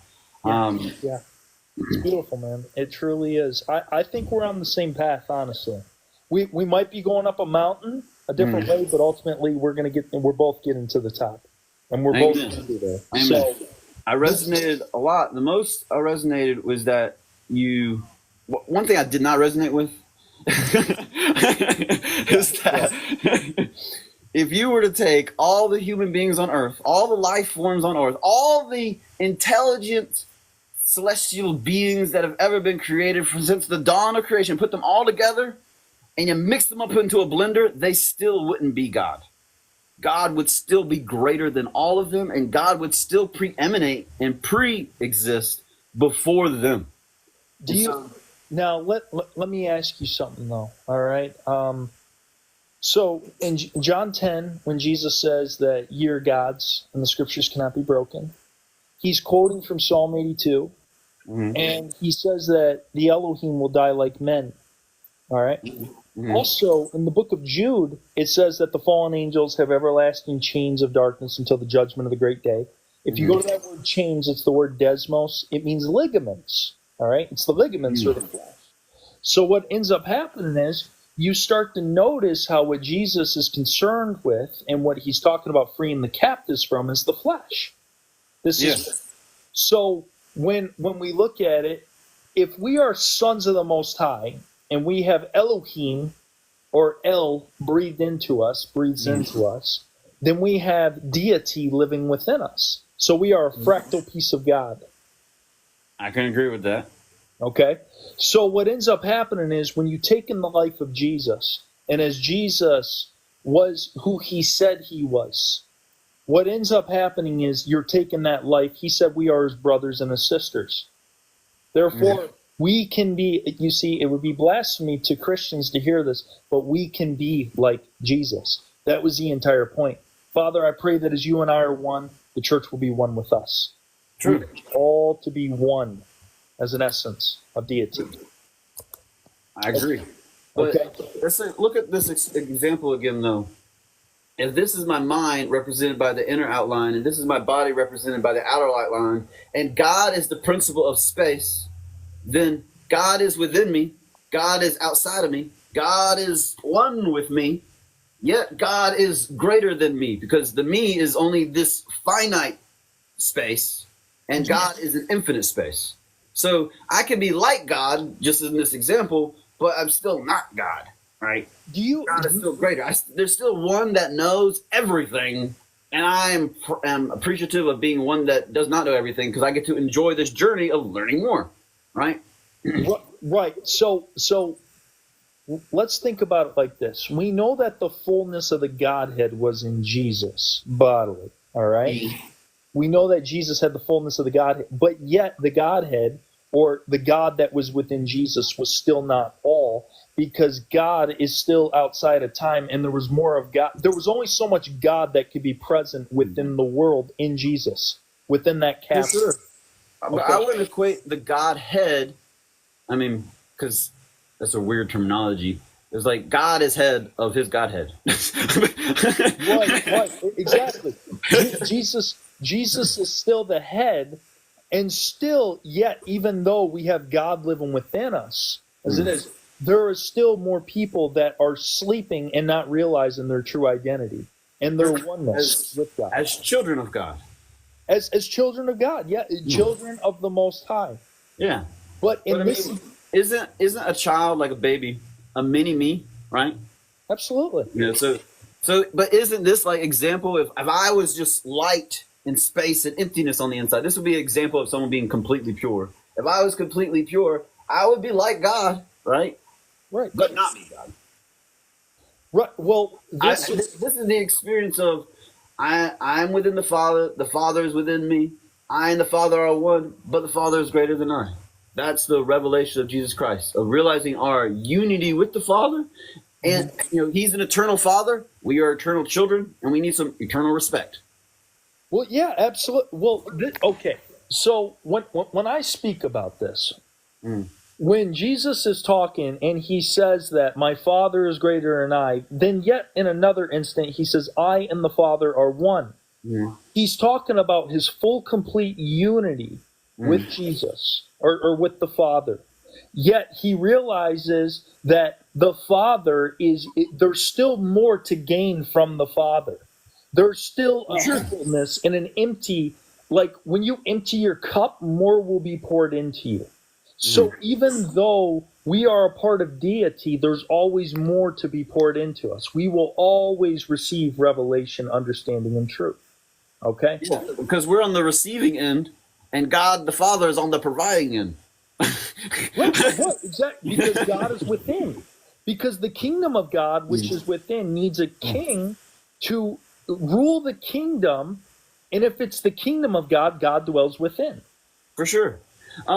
You remember the saying, there are three that bear record in heaven, the Father, the Word, and the Holy Ghost? Yeah, 1 John 5:7. And these three are one. Right.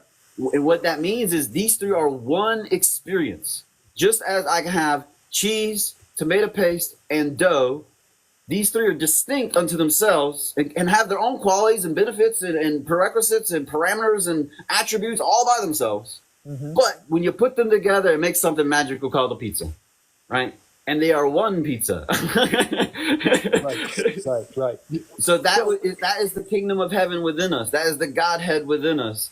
the Christ, the Father, and the Holy Spirit are one within us, and we are playing that role of the Christ. God has his role as the Father, and the Holy Spirit has its role as like the mother principle, is the intermediary of love, divine love between us, unified within us in this present. Right, that feminine principle, as it is. So, and I'm in agreement with you about mother, about the mother God, as it is.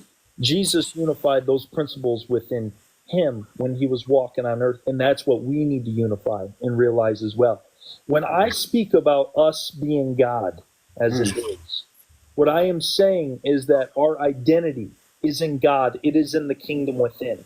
It is to realize and understand that as we have not even tapped into 10% of our brain, of our capabilities, of what we can know and understand. But there will be a day when we can, and we will realize that as Father is consciousness, as Mother is consciousness, as God is consciousness, we are one with consciousness. Yet we are individuals, and we are all on our own separate journey. All right? So, but that individuality makes us children. Like, if you were to think about it, like the whole world is like a giant playpen of Play-Doh.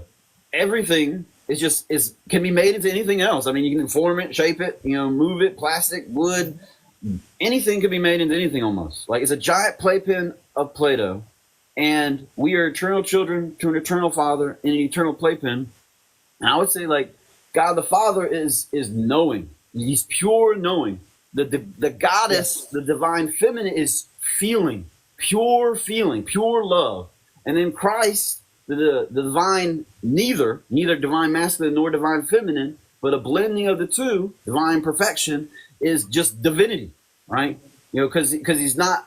If you think about divine, what's that mean? Eternal, everlasting, unchanging. Divine masculine means an unchanging masculine principle. It doesn't become 1% feminine every now and then. It's always 100% masculine. And that is what space is. Space penetrates everything. It penetrates everything like a penis. Right. Of course. Yeah. I get where you're going with this. This is the parable of the mustard seed. It can work on an individual level, then it works on a collective conscious level. On the individual level, it's small, but as it grows, because what Jesus even told the woman of Samaria that I have the words of eternal life. They that seek me shall never thirst again, because he holds the eternal water. So that small seed that's within you, it starts to grow. But it's not the way we think of growth either. It can grow more and it can expand itself, yet it can be contained within you. Okay? Yeah. It's you understand a microcosm macrocosm principle, right? Of course. But let's say I got a microcosm circle and then I have a macrocosm circle. Light can be packed into something. You can fit more light into something than what it could hold. Exactly. That's the entire principle of what Jesus. A mustard seed so freaking small, yet it becomes the biggest, most beautiful tree, as it is. That was the entire, and I'm sure those people were thinking about it, they're like, what the heck is this guy talking about right now? But because what it is, ultimately at the end of the day, for with God, nothing shall be impossible. There's nothing impossible to us. It's just in our mind. Our mind is the separation. But when we come into one with unity and one with God, we realize that as we are one in essence with him, we can say, in fact, that I and the Father are one. But truly, yes, amen. However, it's very blasphemous to say, I am God. Imagine if you went up to your dad and say, I'm dad. Well, so let's think about this. You're going to do what I say. Now, that dad would be, he's going to have to punish you. He has to put you in your place, show you who's the elder son. Right. But think about this, though. Is there going to be a day where you will turn into dad? Where you will turn into dad and you will have your own sons and daughters? Because we could say metaphorically, spiritually, that is kind of like what Jesus Christ did. You know, he being the first one, and then all the other ones becoming progeny of his first effort, right? that's the mustard seed. That's the mustard seed right there. That's to realize that your identity is not in self, not in flesh. It dwells within the spirit, man, in the kingdom of God. I agree that Christ is that mustard seed, but God is the planter. He planted that seed. Do you believe? And the planted is not the planter. do you believe Jesus was God incarnated into the flesh? Let me ask you that. No, I recognize Jesus as the Son of God because he says, "I am the Son of God" in John 10:36. He says the Father has sent him into the world and has sanctified him, made him holy, and apart from sin, sent him into the world, and he is the Son of God. Okay, all right. Child of the One, the only begotten Son, right? The firstborn. Okay, so this is the reason why we're not agreeing on this topic. So it's more so of the identity of Christ and who he is and how he makes us sons and daughters, yet we become a father or a mother, compared to God being outside of Jesus. And basically, this is the way I look at the principle of Jesus, all right? I look at Jesus as Mary and Joseph, two elements of the flesh, coming into existence, all right? Coming into reality. It's only through the elements of this world. There's a third element added, and it's the element of the exterior mind of the Most High. This is the Word, in other words. This is the being of God that's placed within the flesh capsule of Jesus, all right? This is why... Does that mean that they just put the true spirit of Jesus in the body of Yeshua? They put the true spirit of the Most High inside the flesh capsule of Jesus. The spirit of God the Father, he's infinite. How can you fit infinite space into a finite thing? It would destroy the finite thing. Well, that depends on the way it's created. If it's created from the outside in, it could be destroyed because it would destroy the flesh. But if it's created from the inside out, that would change the principle and the dynamic of everything. So, at the very best, what the human body, and this is how the human body functions, is as a mirror. It mirrors the Father's love. It mirrors the Father's presence. It mirrors, like for instance, ever since November of 2022, I have been able to see the Spirit of the Father, and I can see myself in Him. And this spiritual experience, I'm not seeing anything with my mind. I'm not thinking anything. I'm not imagining anything. I'm not on psychedelics. No, my awareness is just peering into nothing. And into nothing, it is like I'm peering into an infinite mirror wrapped around me. And I am a man-shaped mirror in the middle of that mirror. And as I look into the mirror, I see myself in him and him in me. And I see that we are one, yet he is greater than I am. That is just the fact of what I see in this experience. Well, that's always going to be there, and that's always going to be the humility of the teaching, because it even says, "Blessed are those who humble themselves, so that they may be exalted." So it's through the lens of seeing yourself and who you are, because when Jesus says to love the Lord your God and your neighbor as yourself, what ends up occurring here is that if the kingdom of God is within a man, and it's not outside of a man, but within. Okay, think about it like this. The only way the kingdom of God can be exposed to the natural senses of the flesh and to the world around us is that if the inside of the cup is made clean first. So if the kingdom of God is within, and it starts as the kingdom within where God dwells, you must clean the inside of the cup so that the outside can be made clean. Out of the abundance of the heart, the mouth speaks. Okay? So what ends up occurring here, this is exactly what Jesus was teaching here.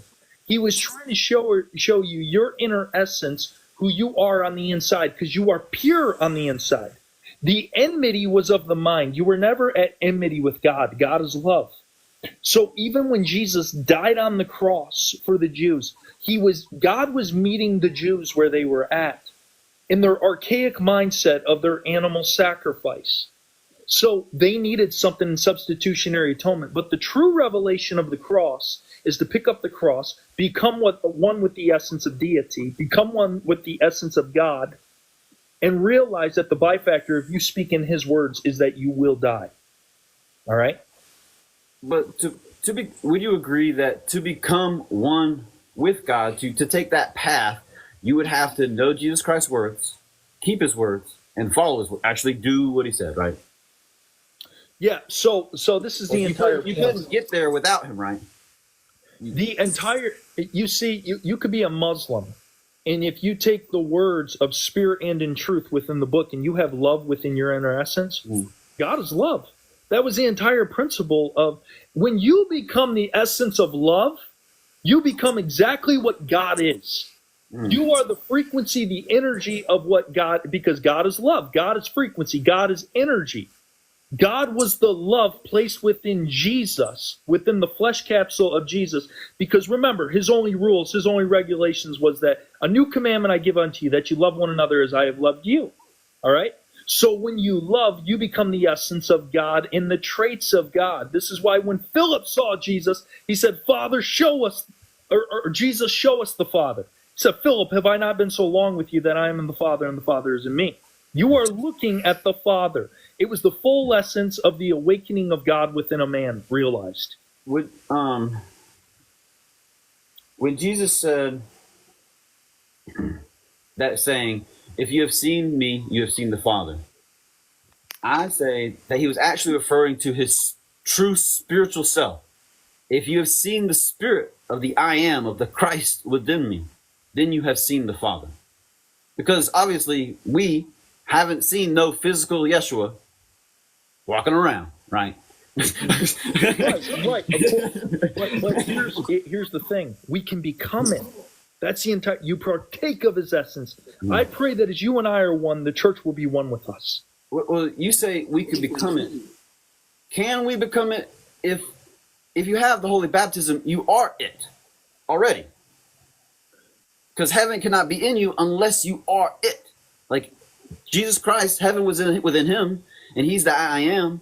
So when Yeshua said, no man comes unto me except the Father send him and give him me.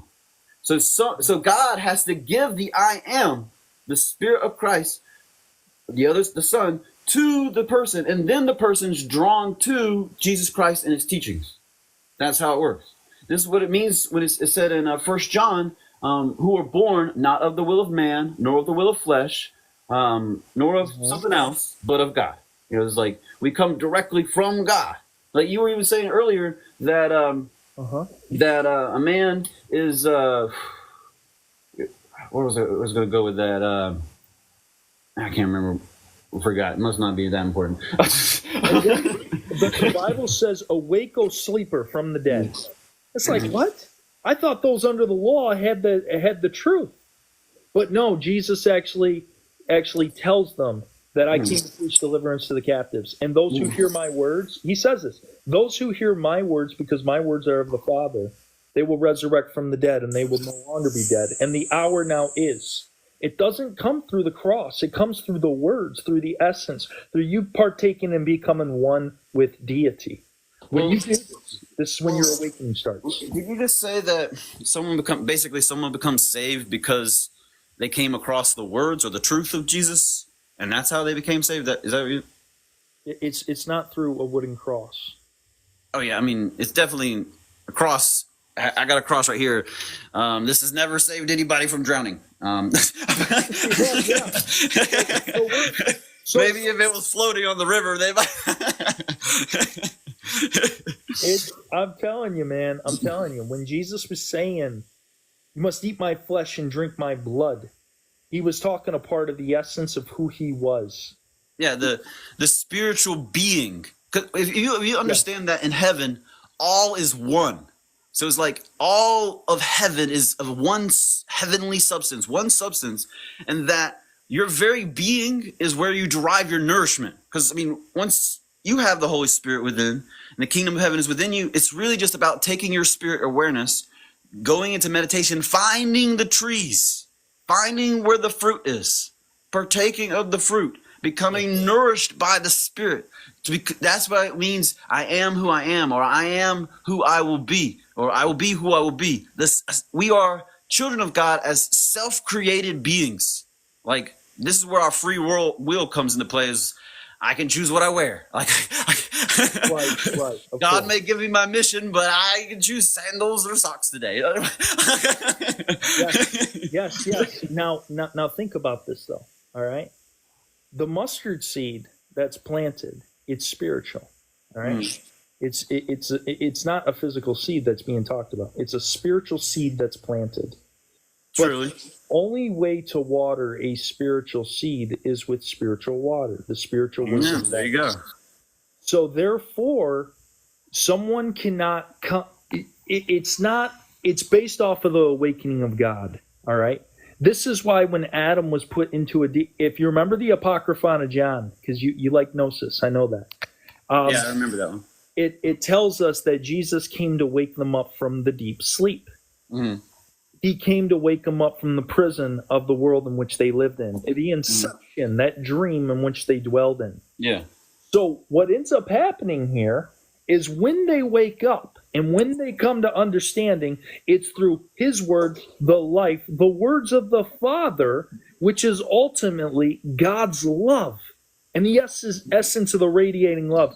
You see, doesn't it? I have a question. Doesn't it make more sense that if you believe in reincarnation and that the spirit of an entity goes from life to life, doesn't it make more sense that a spirit would start off in the dirt, get consumed by worms, eventually become a worm, get eaten by something else, become that. You get eaten by something else, become that. And slowly but surely it gains more experience with all the life forms of creation until finally it gets to be born as a loving creature to a human, dies in the love of a human, gets born as a human, loving humans, right? In the flesh. And then through life grows in the spirit. A woman grows to submit to a man and follow him what she sees, and a man grows and learns to submit to God what he does not see, right? And as we grow in this relationship, ultimately we attain the highest pinnacle that a man can take, and that is Christ. To be anointed, because Christ means to be the anointed one, or to be anointed by who? By God. God gives out the anointings, and we are the anointed. But when you come into spirit and truth and you realize his words are spirit, you are anointed as well. You have become. Are you automatically? And yeah, this is another thing that not automatically. Not automatic. It can't. No, because what happens? It was about 6 months before my mother's death. I was talking to her and I was like, Mom, I think all these words that Jesus is speaking and everything that's going on, it's all spirit. It has nothing to do with flesh. Even when it talks about lively stones, it's not talking about a physical building or anything. And when you go back to Isaiah and you read his words were in spirit, but he couldn't recognize it because he was saying things that he just couldn't comprehend at that time. But when you go back to his words, it makes perfect sense when it is in spirit. So when you take the words of Jesus or the Bible, just instance for spirit, that's when your wake up comes, because the natural man cannot discern the things of God. In actuality, doesn't that just mean that I've talked to a lot of people who have woken up, and everybody has a subtly different story or background of what happened, and it seems more like a chain of dominoes have been set up in your life that causes suffering, and ultimately it starts to point you in another direction, like the material world, suffering, hell. There must be something more to this life than getting some dollars, right? Absolutely. It's so when looking at this, we can see the domino effect within our life. I wouldn't be surprised if when we go on with our day, we're eating the same foods, we're doing the same thing. There's different things that are going on in our lives. This is what I was talking about Ashley Dreamstar Oracle about yesterday, because I wouldn't be surprised if us that are in alignment, we're doing the same things at the end of the day. And it's not for no reason that we run into each other and we learn and we start to understand what everything is going on around us. I, for one, I can admit I'm not God. Because I don't know everything. That's like the key prerequisite.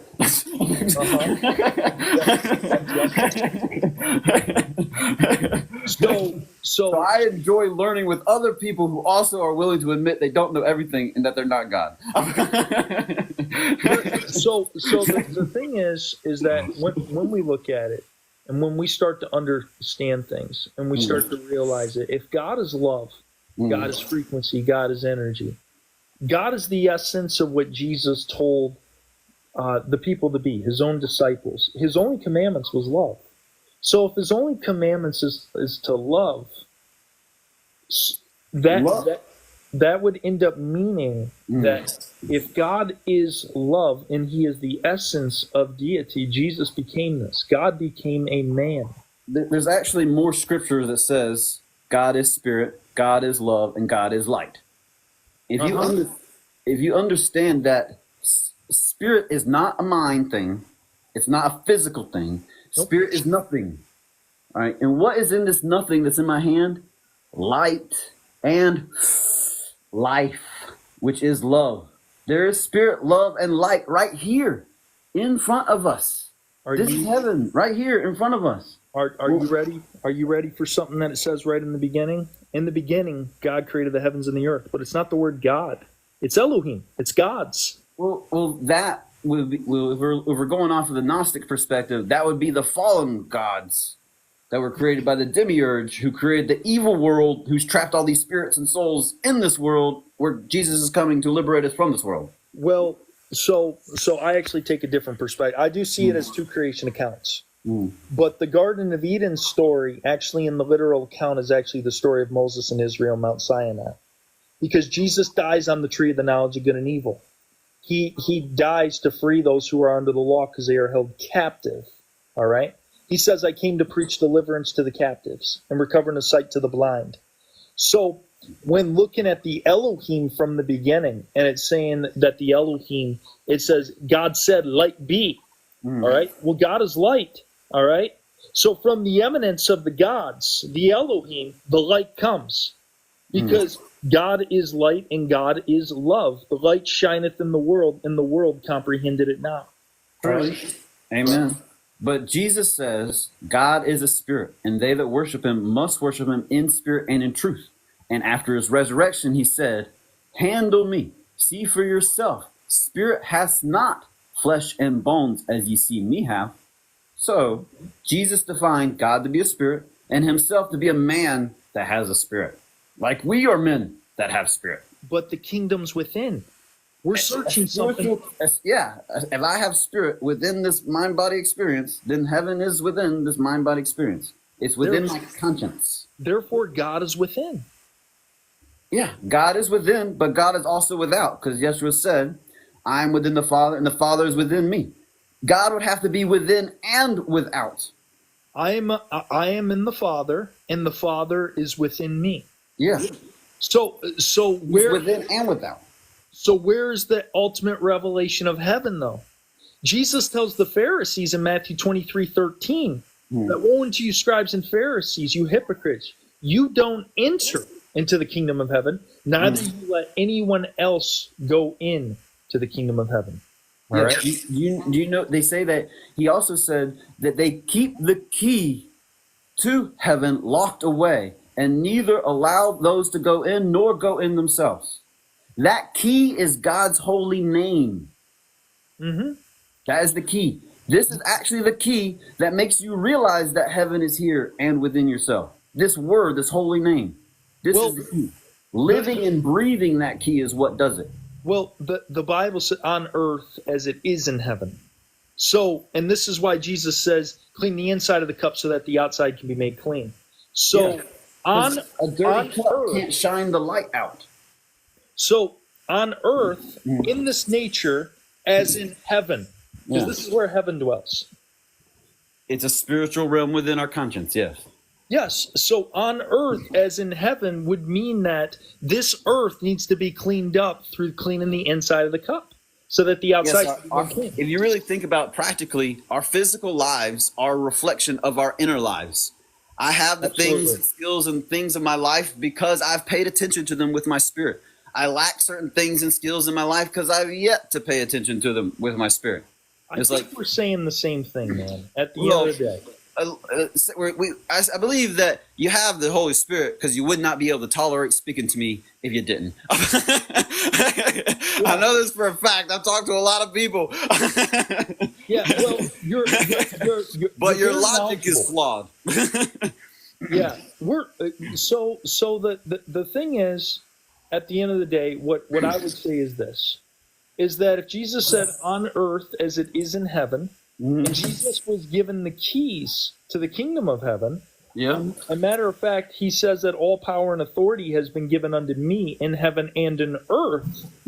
What Jesus is saying, that if you have to clean earth up through reaching heaven first, you have to clean the earth up, this world, this carnal, this flesh has to be cleaned up through realizing that the kingdom is within. All the answers lie within.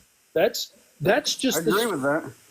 So if the kingdom of God is within a man, therefore the only way to clean the earth up is by cleaning your individual mind up, your inner being, so that the outside can be made clean.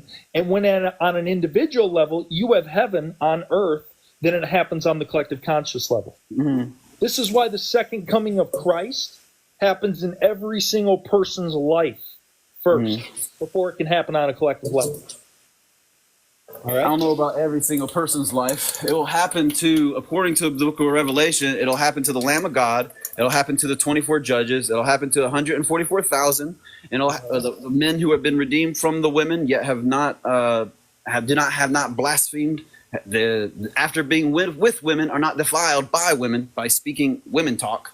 And then you got the 10,000 times 10,000, which is 100 million. And then you got thousands of thousands, which leads one, if you calculate all that number together, it is 200 million that will be knowledgeable of the Lamb of God before he makes his appearance on Mount Sinai, which will be less than 1% of the population of the earth that will actually know him.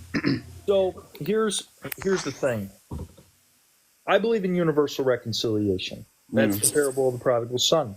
I believe that too, but not everybody's going to be saved this time around. Okay, so we're in agreement there. I believe that as well. Not everyone is going to be. They're going to see the Christ. They're going to see what is really going on. All right. Have you ever spoken to a deaf person or a blind person before, or like been around them? They do not see. They do not hear. It's like that's what someone who is spiritually blind is. You could be pointing at God all day. They see nothing. No. I agree. I agree. Absolutely. This is why when blind men came to Jesus, they said, "Save us, Son of David." And matter of fact, it was lepers and blind people that were coming to Jesus first. But do you remember all the times when the multitude wanted to surround Jesus and they sought to worship him? They sought to potentially make him their king. He fled from them. John 6:15, absolutely. And he had to go back up into a mountain and pray. And then when he comes back down, he's walking on water, and he's walking quicker than the boat can get across of his disciples. Do you agree that the light of the body is the eye? Absolutely. Of awareness, right? So you agree that this light of the body that is the eye, it's in the body, right? Absolutely. And if someone's, say, body or their cup was dirty, they would not be able to see out of that cup, right? Absolutely. That is what it means by cleaning the cup, is that if it's murky on the inside, you can't see God, and you within and without, and one with you yet greater than you, and therefore it leads one to believe that you must be God because you can't see God. That is the situation. Your cup is dirty. Because the only reason I can see God, you know why? Because I pray the way Yeshua the Christ said to pray, using God's true name. And I ask every single day in November of 2022 to have the knowledge of God. I literally ask, Father, may I have the revelation of Jesus Christ that he proclaimed, I am within you, you are within me, you and I are one, yet you are greater than I. May I have this revelation, please? I ask every single day and night until one day I'm sitting here at the dinner table, just minding my own business. I took a breath and surrendered in that moment. And in that moment, my awareness was taken from behind my eyes, past my tongue, and into my heart. And I instantaneously could see God through my eyes and through my spirit ever since then. Not only this, when he took my awareness from behind my eyes to my tongue, I was surprised and shocked, and I was like, whoa. And then when he took it from my tongue and into my heart, I instantaneously knew that it was God. Beyond all shadow of doubt, I would die if I denied this. Like, this would be blaspheming the Holy Spirit if I were to deny what I'm testifying of right now. And so when this occurred, imagine it happened quicker than I could snap my fingers when this occurred. And not only when it occurred, when God's Spirit brought my awareness past my tongue, it was as if an empty flavor was all of a sudden in the middle of my tongue that had no taste. And it was shaped as a sphere. And as it passed through my tongue, it started off as a small dot. It got larger and wide, and then it got smaller again, as if it was a sphere passing through a flat plane, two-dimensional plane of taste. And when this occurred, I laughed out loud moments afterwards, because here I'd been teaching and talking about gnosis and gnosis and the knowledge and divine knowledge and the kingdom of heaven on my TikTok for like a whole year, and then finally God actually confirmed that the gnosis that I had been teaching about and talking about, I only believed it beforehand. When God confirmed this to me, this was the holy anointing by which I know beyond all shadows of a doubt that I am within the Father is within me, I and the Father are one, yet the Father is greater than I. All four of those points are extremely important for the revelation, the unveiling of Jesus Christ. So when I had this experience, I could see my spirit in the Father's spirit, and I could see the Father's spirit in my spirit. Before this moment, I believed I had a spirit. I believed I was a spiritual being having a human experience. But ever since then, I've been having that spiritual experience and having a human experience go in correspondence with that spiritual experience. Then I kept it to myself for about 6 months, only telling this friend. God sent I kept it to myself, but God sent a friend into my life who became like a best friend. And I started telling him about it and talking to him about it. And then over time, he eventually came to trust me. And we went to the National Rainbow Gathering, July 1st of 2023. And at that Rainbow Gathering, I witnessed the Spirit of Jesus Christ within 3 men simultaneously. Yeshua says, if you keep my words and do my commandments, I and my Father will come unto you and make our abode with you. Mm-hmm. Make a home inside of me. God already has a home. He is right here in front of us. All of reality is God's. So let me ask you something. All right, do you believe you're Elohim? I know. We already talked about this, but Elohim is plural for gods. So I'm not plural. I'm a single individual. My name is Michael. But as an individual, you are separate from me, and so on and so forth within our flesh, okay? Just like in the parables of Jesus, there are parables that he speaks about coming to a man, and he will come to that man personally, not to the whole world, all right? So what I'm trying to say is there's two different levels here. You have individual and you have conscious collective, all right? What I'm trying to say here is that, are you Elohim? Because it says the Elohim will die like men, all right? And notice something with the Elohim, all right? The Elohim are also known as sons of God. In Genesis 6, it says that the sons of God mated with women created the offspring of giants. In the book of Jude, it tells us that the sons of God left their first estate to come into the second. So what happens is they left their spiritual estate to come into the flesh. Do you believe you're Elohim? I do not believe. Okay. Do you understand what that means? You know. I know, I see.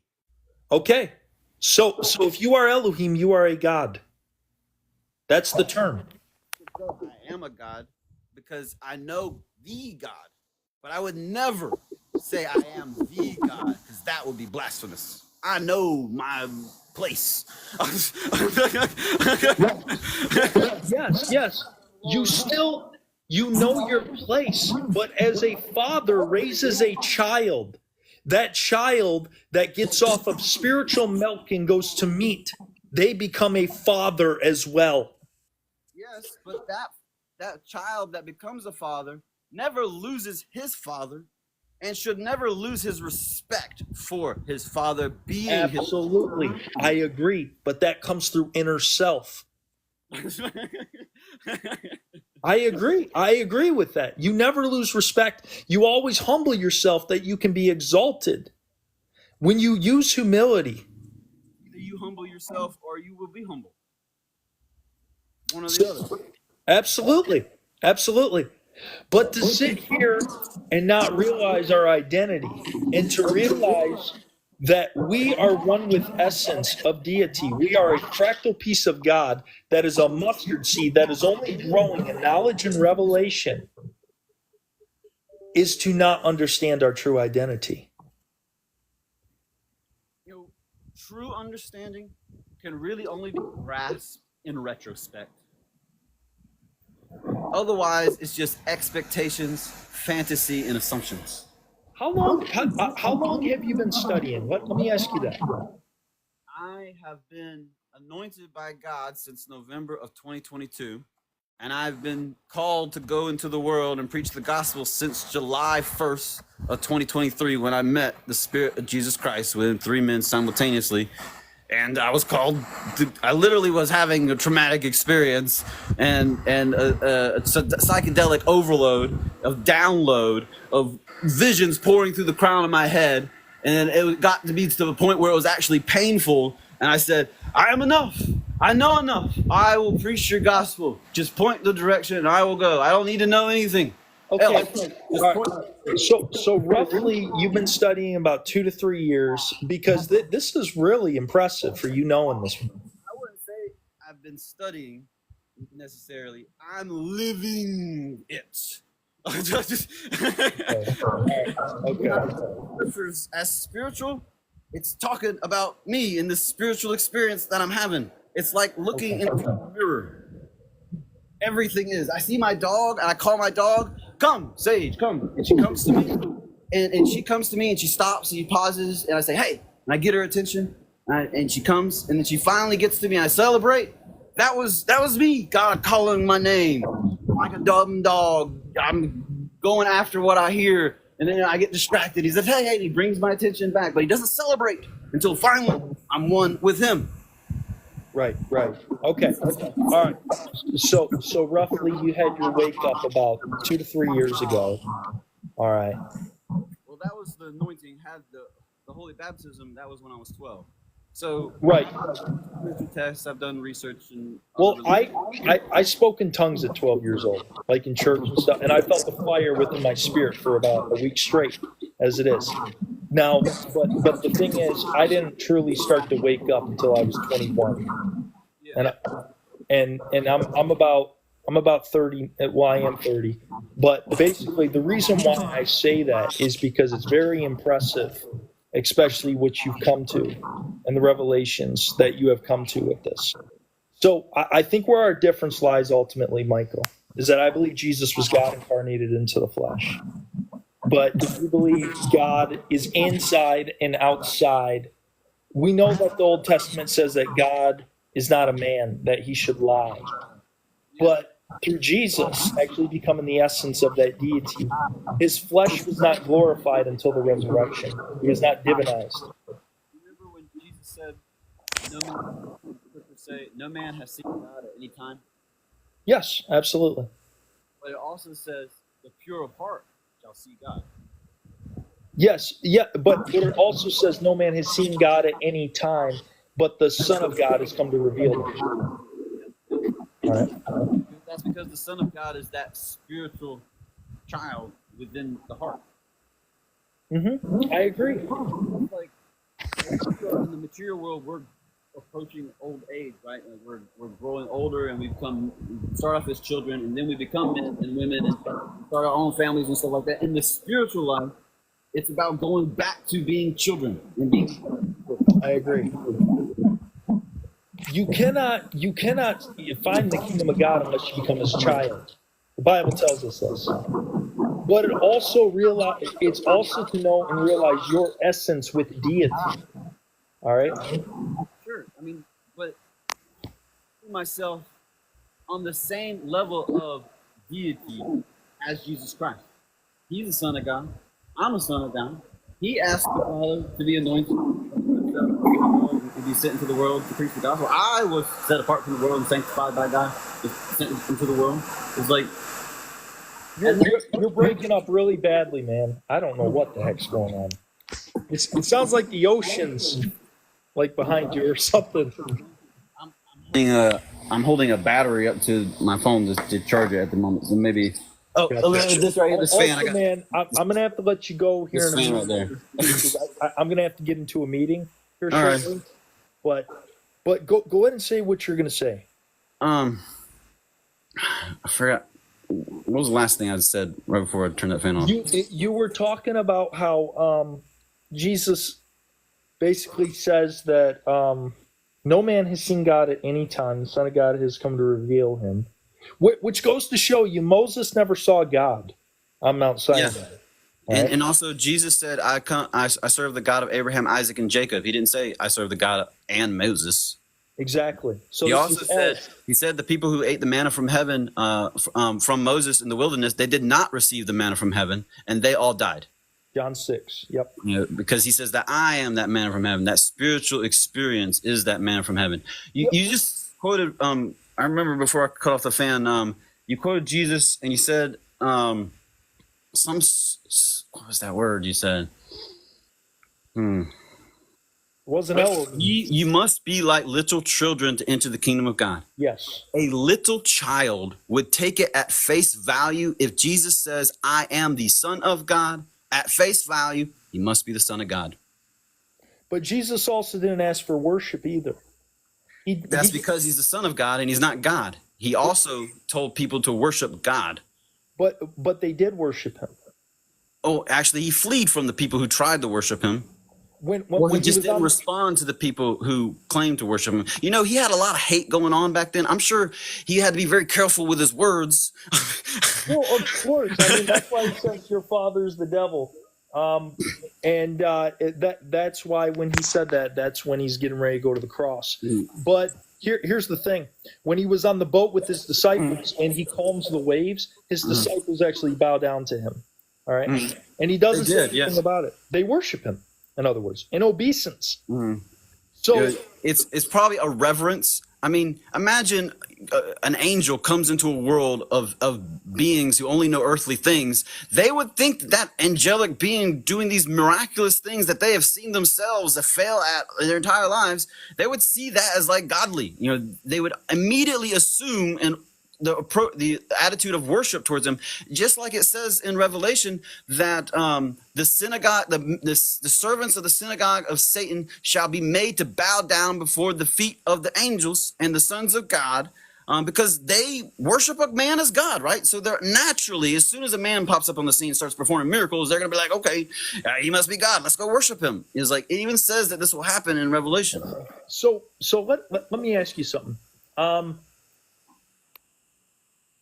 All right, so I'm trying to think about how I want to. What was your name? Was your name Josh or? Yeah, it's Josh. Yep, sure is, man. It's Michael. Michael? Okay, all right.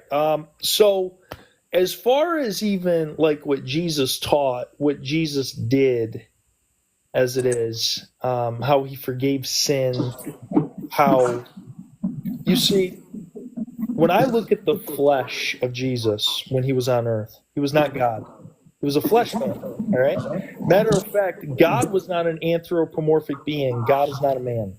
Before Jesus. But the essence that was placed into Jesus was showing the true full light of deity. That's why it says, if your eye be full of light, your body shall be full of light. Well, God is light. God is love. Therefore, the light that shines within you is God. Understand that space, for light and space to exist, space has to be there first. When you take away the space from some light, you fill that light bulb up with some concrete, no more space in there, no more light, right? So space and light coexist together, and then from that light, you also feel something. Right. I agree. This is so. Michael, I'm gonna have to get going here in a minute. I gotta get into a meeting, but I have enjoyed this talk with you. And I think that this is the only separation that we have on the matter. This, you could be anointed and truly in the present moment. But I want to say that one more thing is I have a video I just made recently, 68 different references of Jesus Christ as the Son of God. I would like to invite you to ponder on yourself too, that who told you Jesus is God? Like, because I have the experience of I was never in the churches to be indoctrinated with this philosophy. So I took Jesus at his word, and I did what he said, and it led me to the Holy Anointing at his word. And maybe someone told you a lie, and you just kind of ran with it. Yeah. So the thing is, when I understood that the Elohim, which were the gods, died like men, and Jesus came to tell even the religious leaders in John 10 that very matter. And he came to tell them, and he said, the works I do, you'll be able to do greater works. As the Father and I are one, let the church be one with us. These were like the deciding factors in what I believe, because I believe God is consciousness. And I believe that the universe lives within you because you are the universe. All right? This is the kingdom. All right? Oh, you're breaking up, man. But do you know the difference between, saying I believe this or I believe that and actually seeing it with your awareness? That's the difference between knowing and becoming a seer versus a seeker.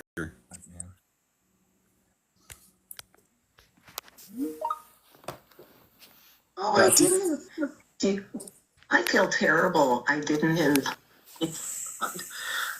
I didn't invite Tanasha. I'll see you later, Josh. See All you're right. busy. You're All busy, right. man. Yep.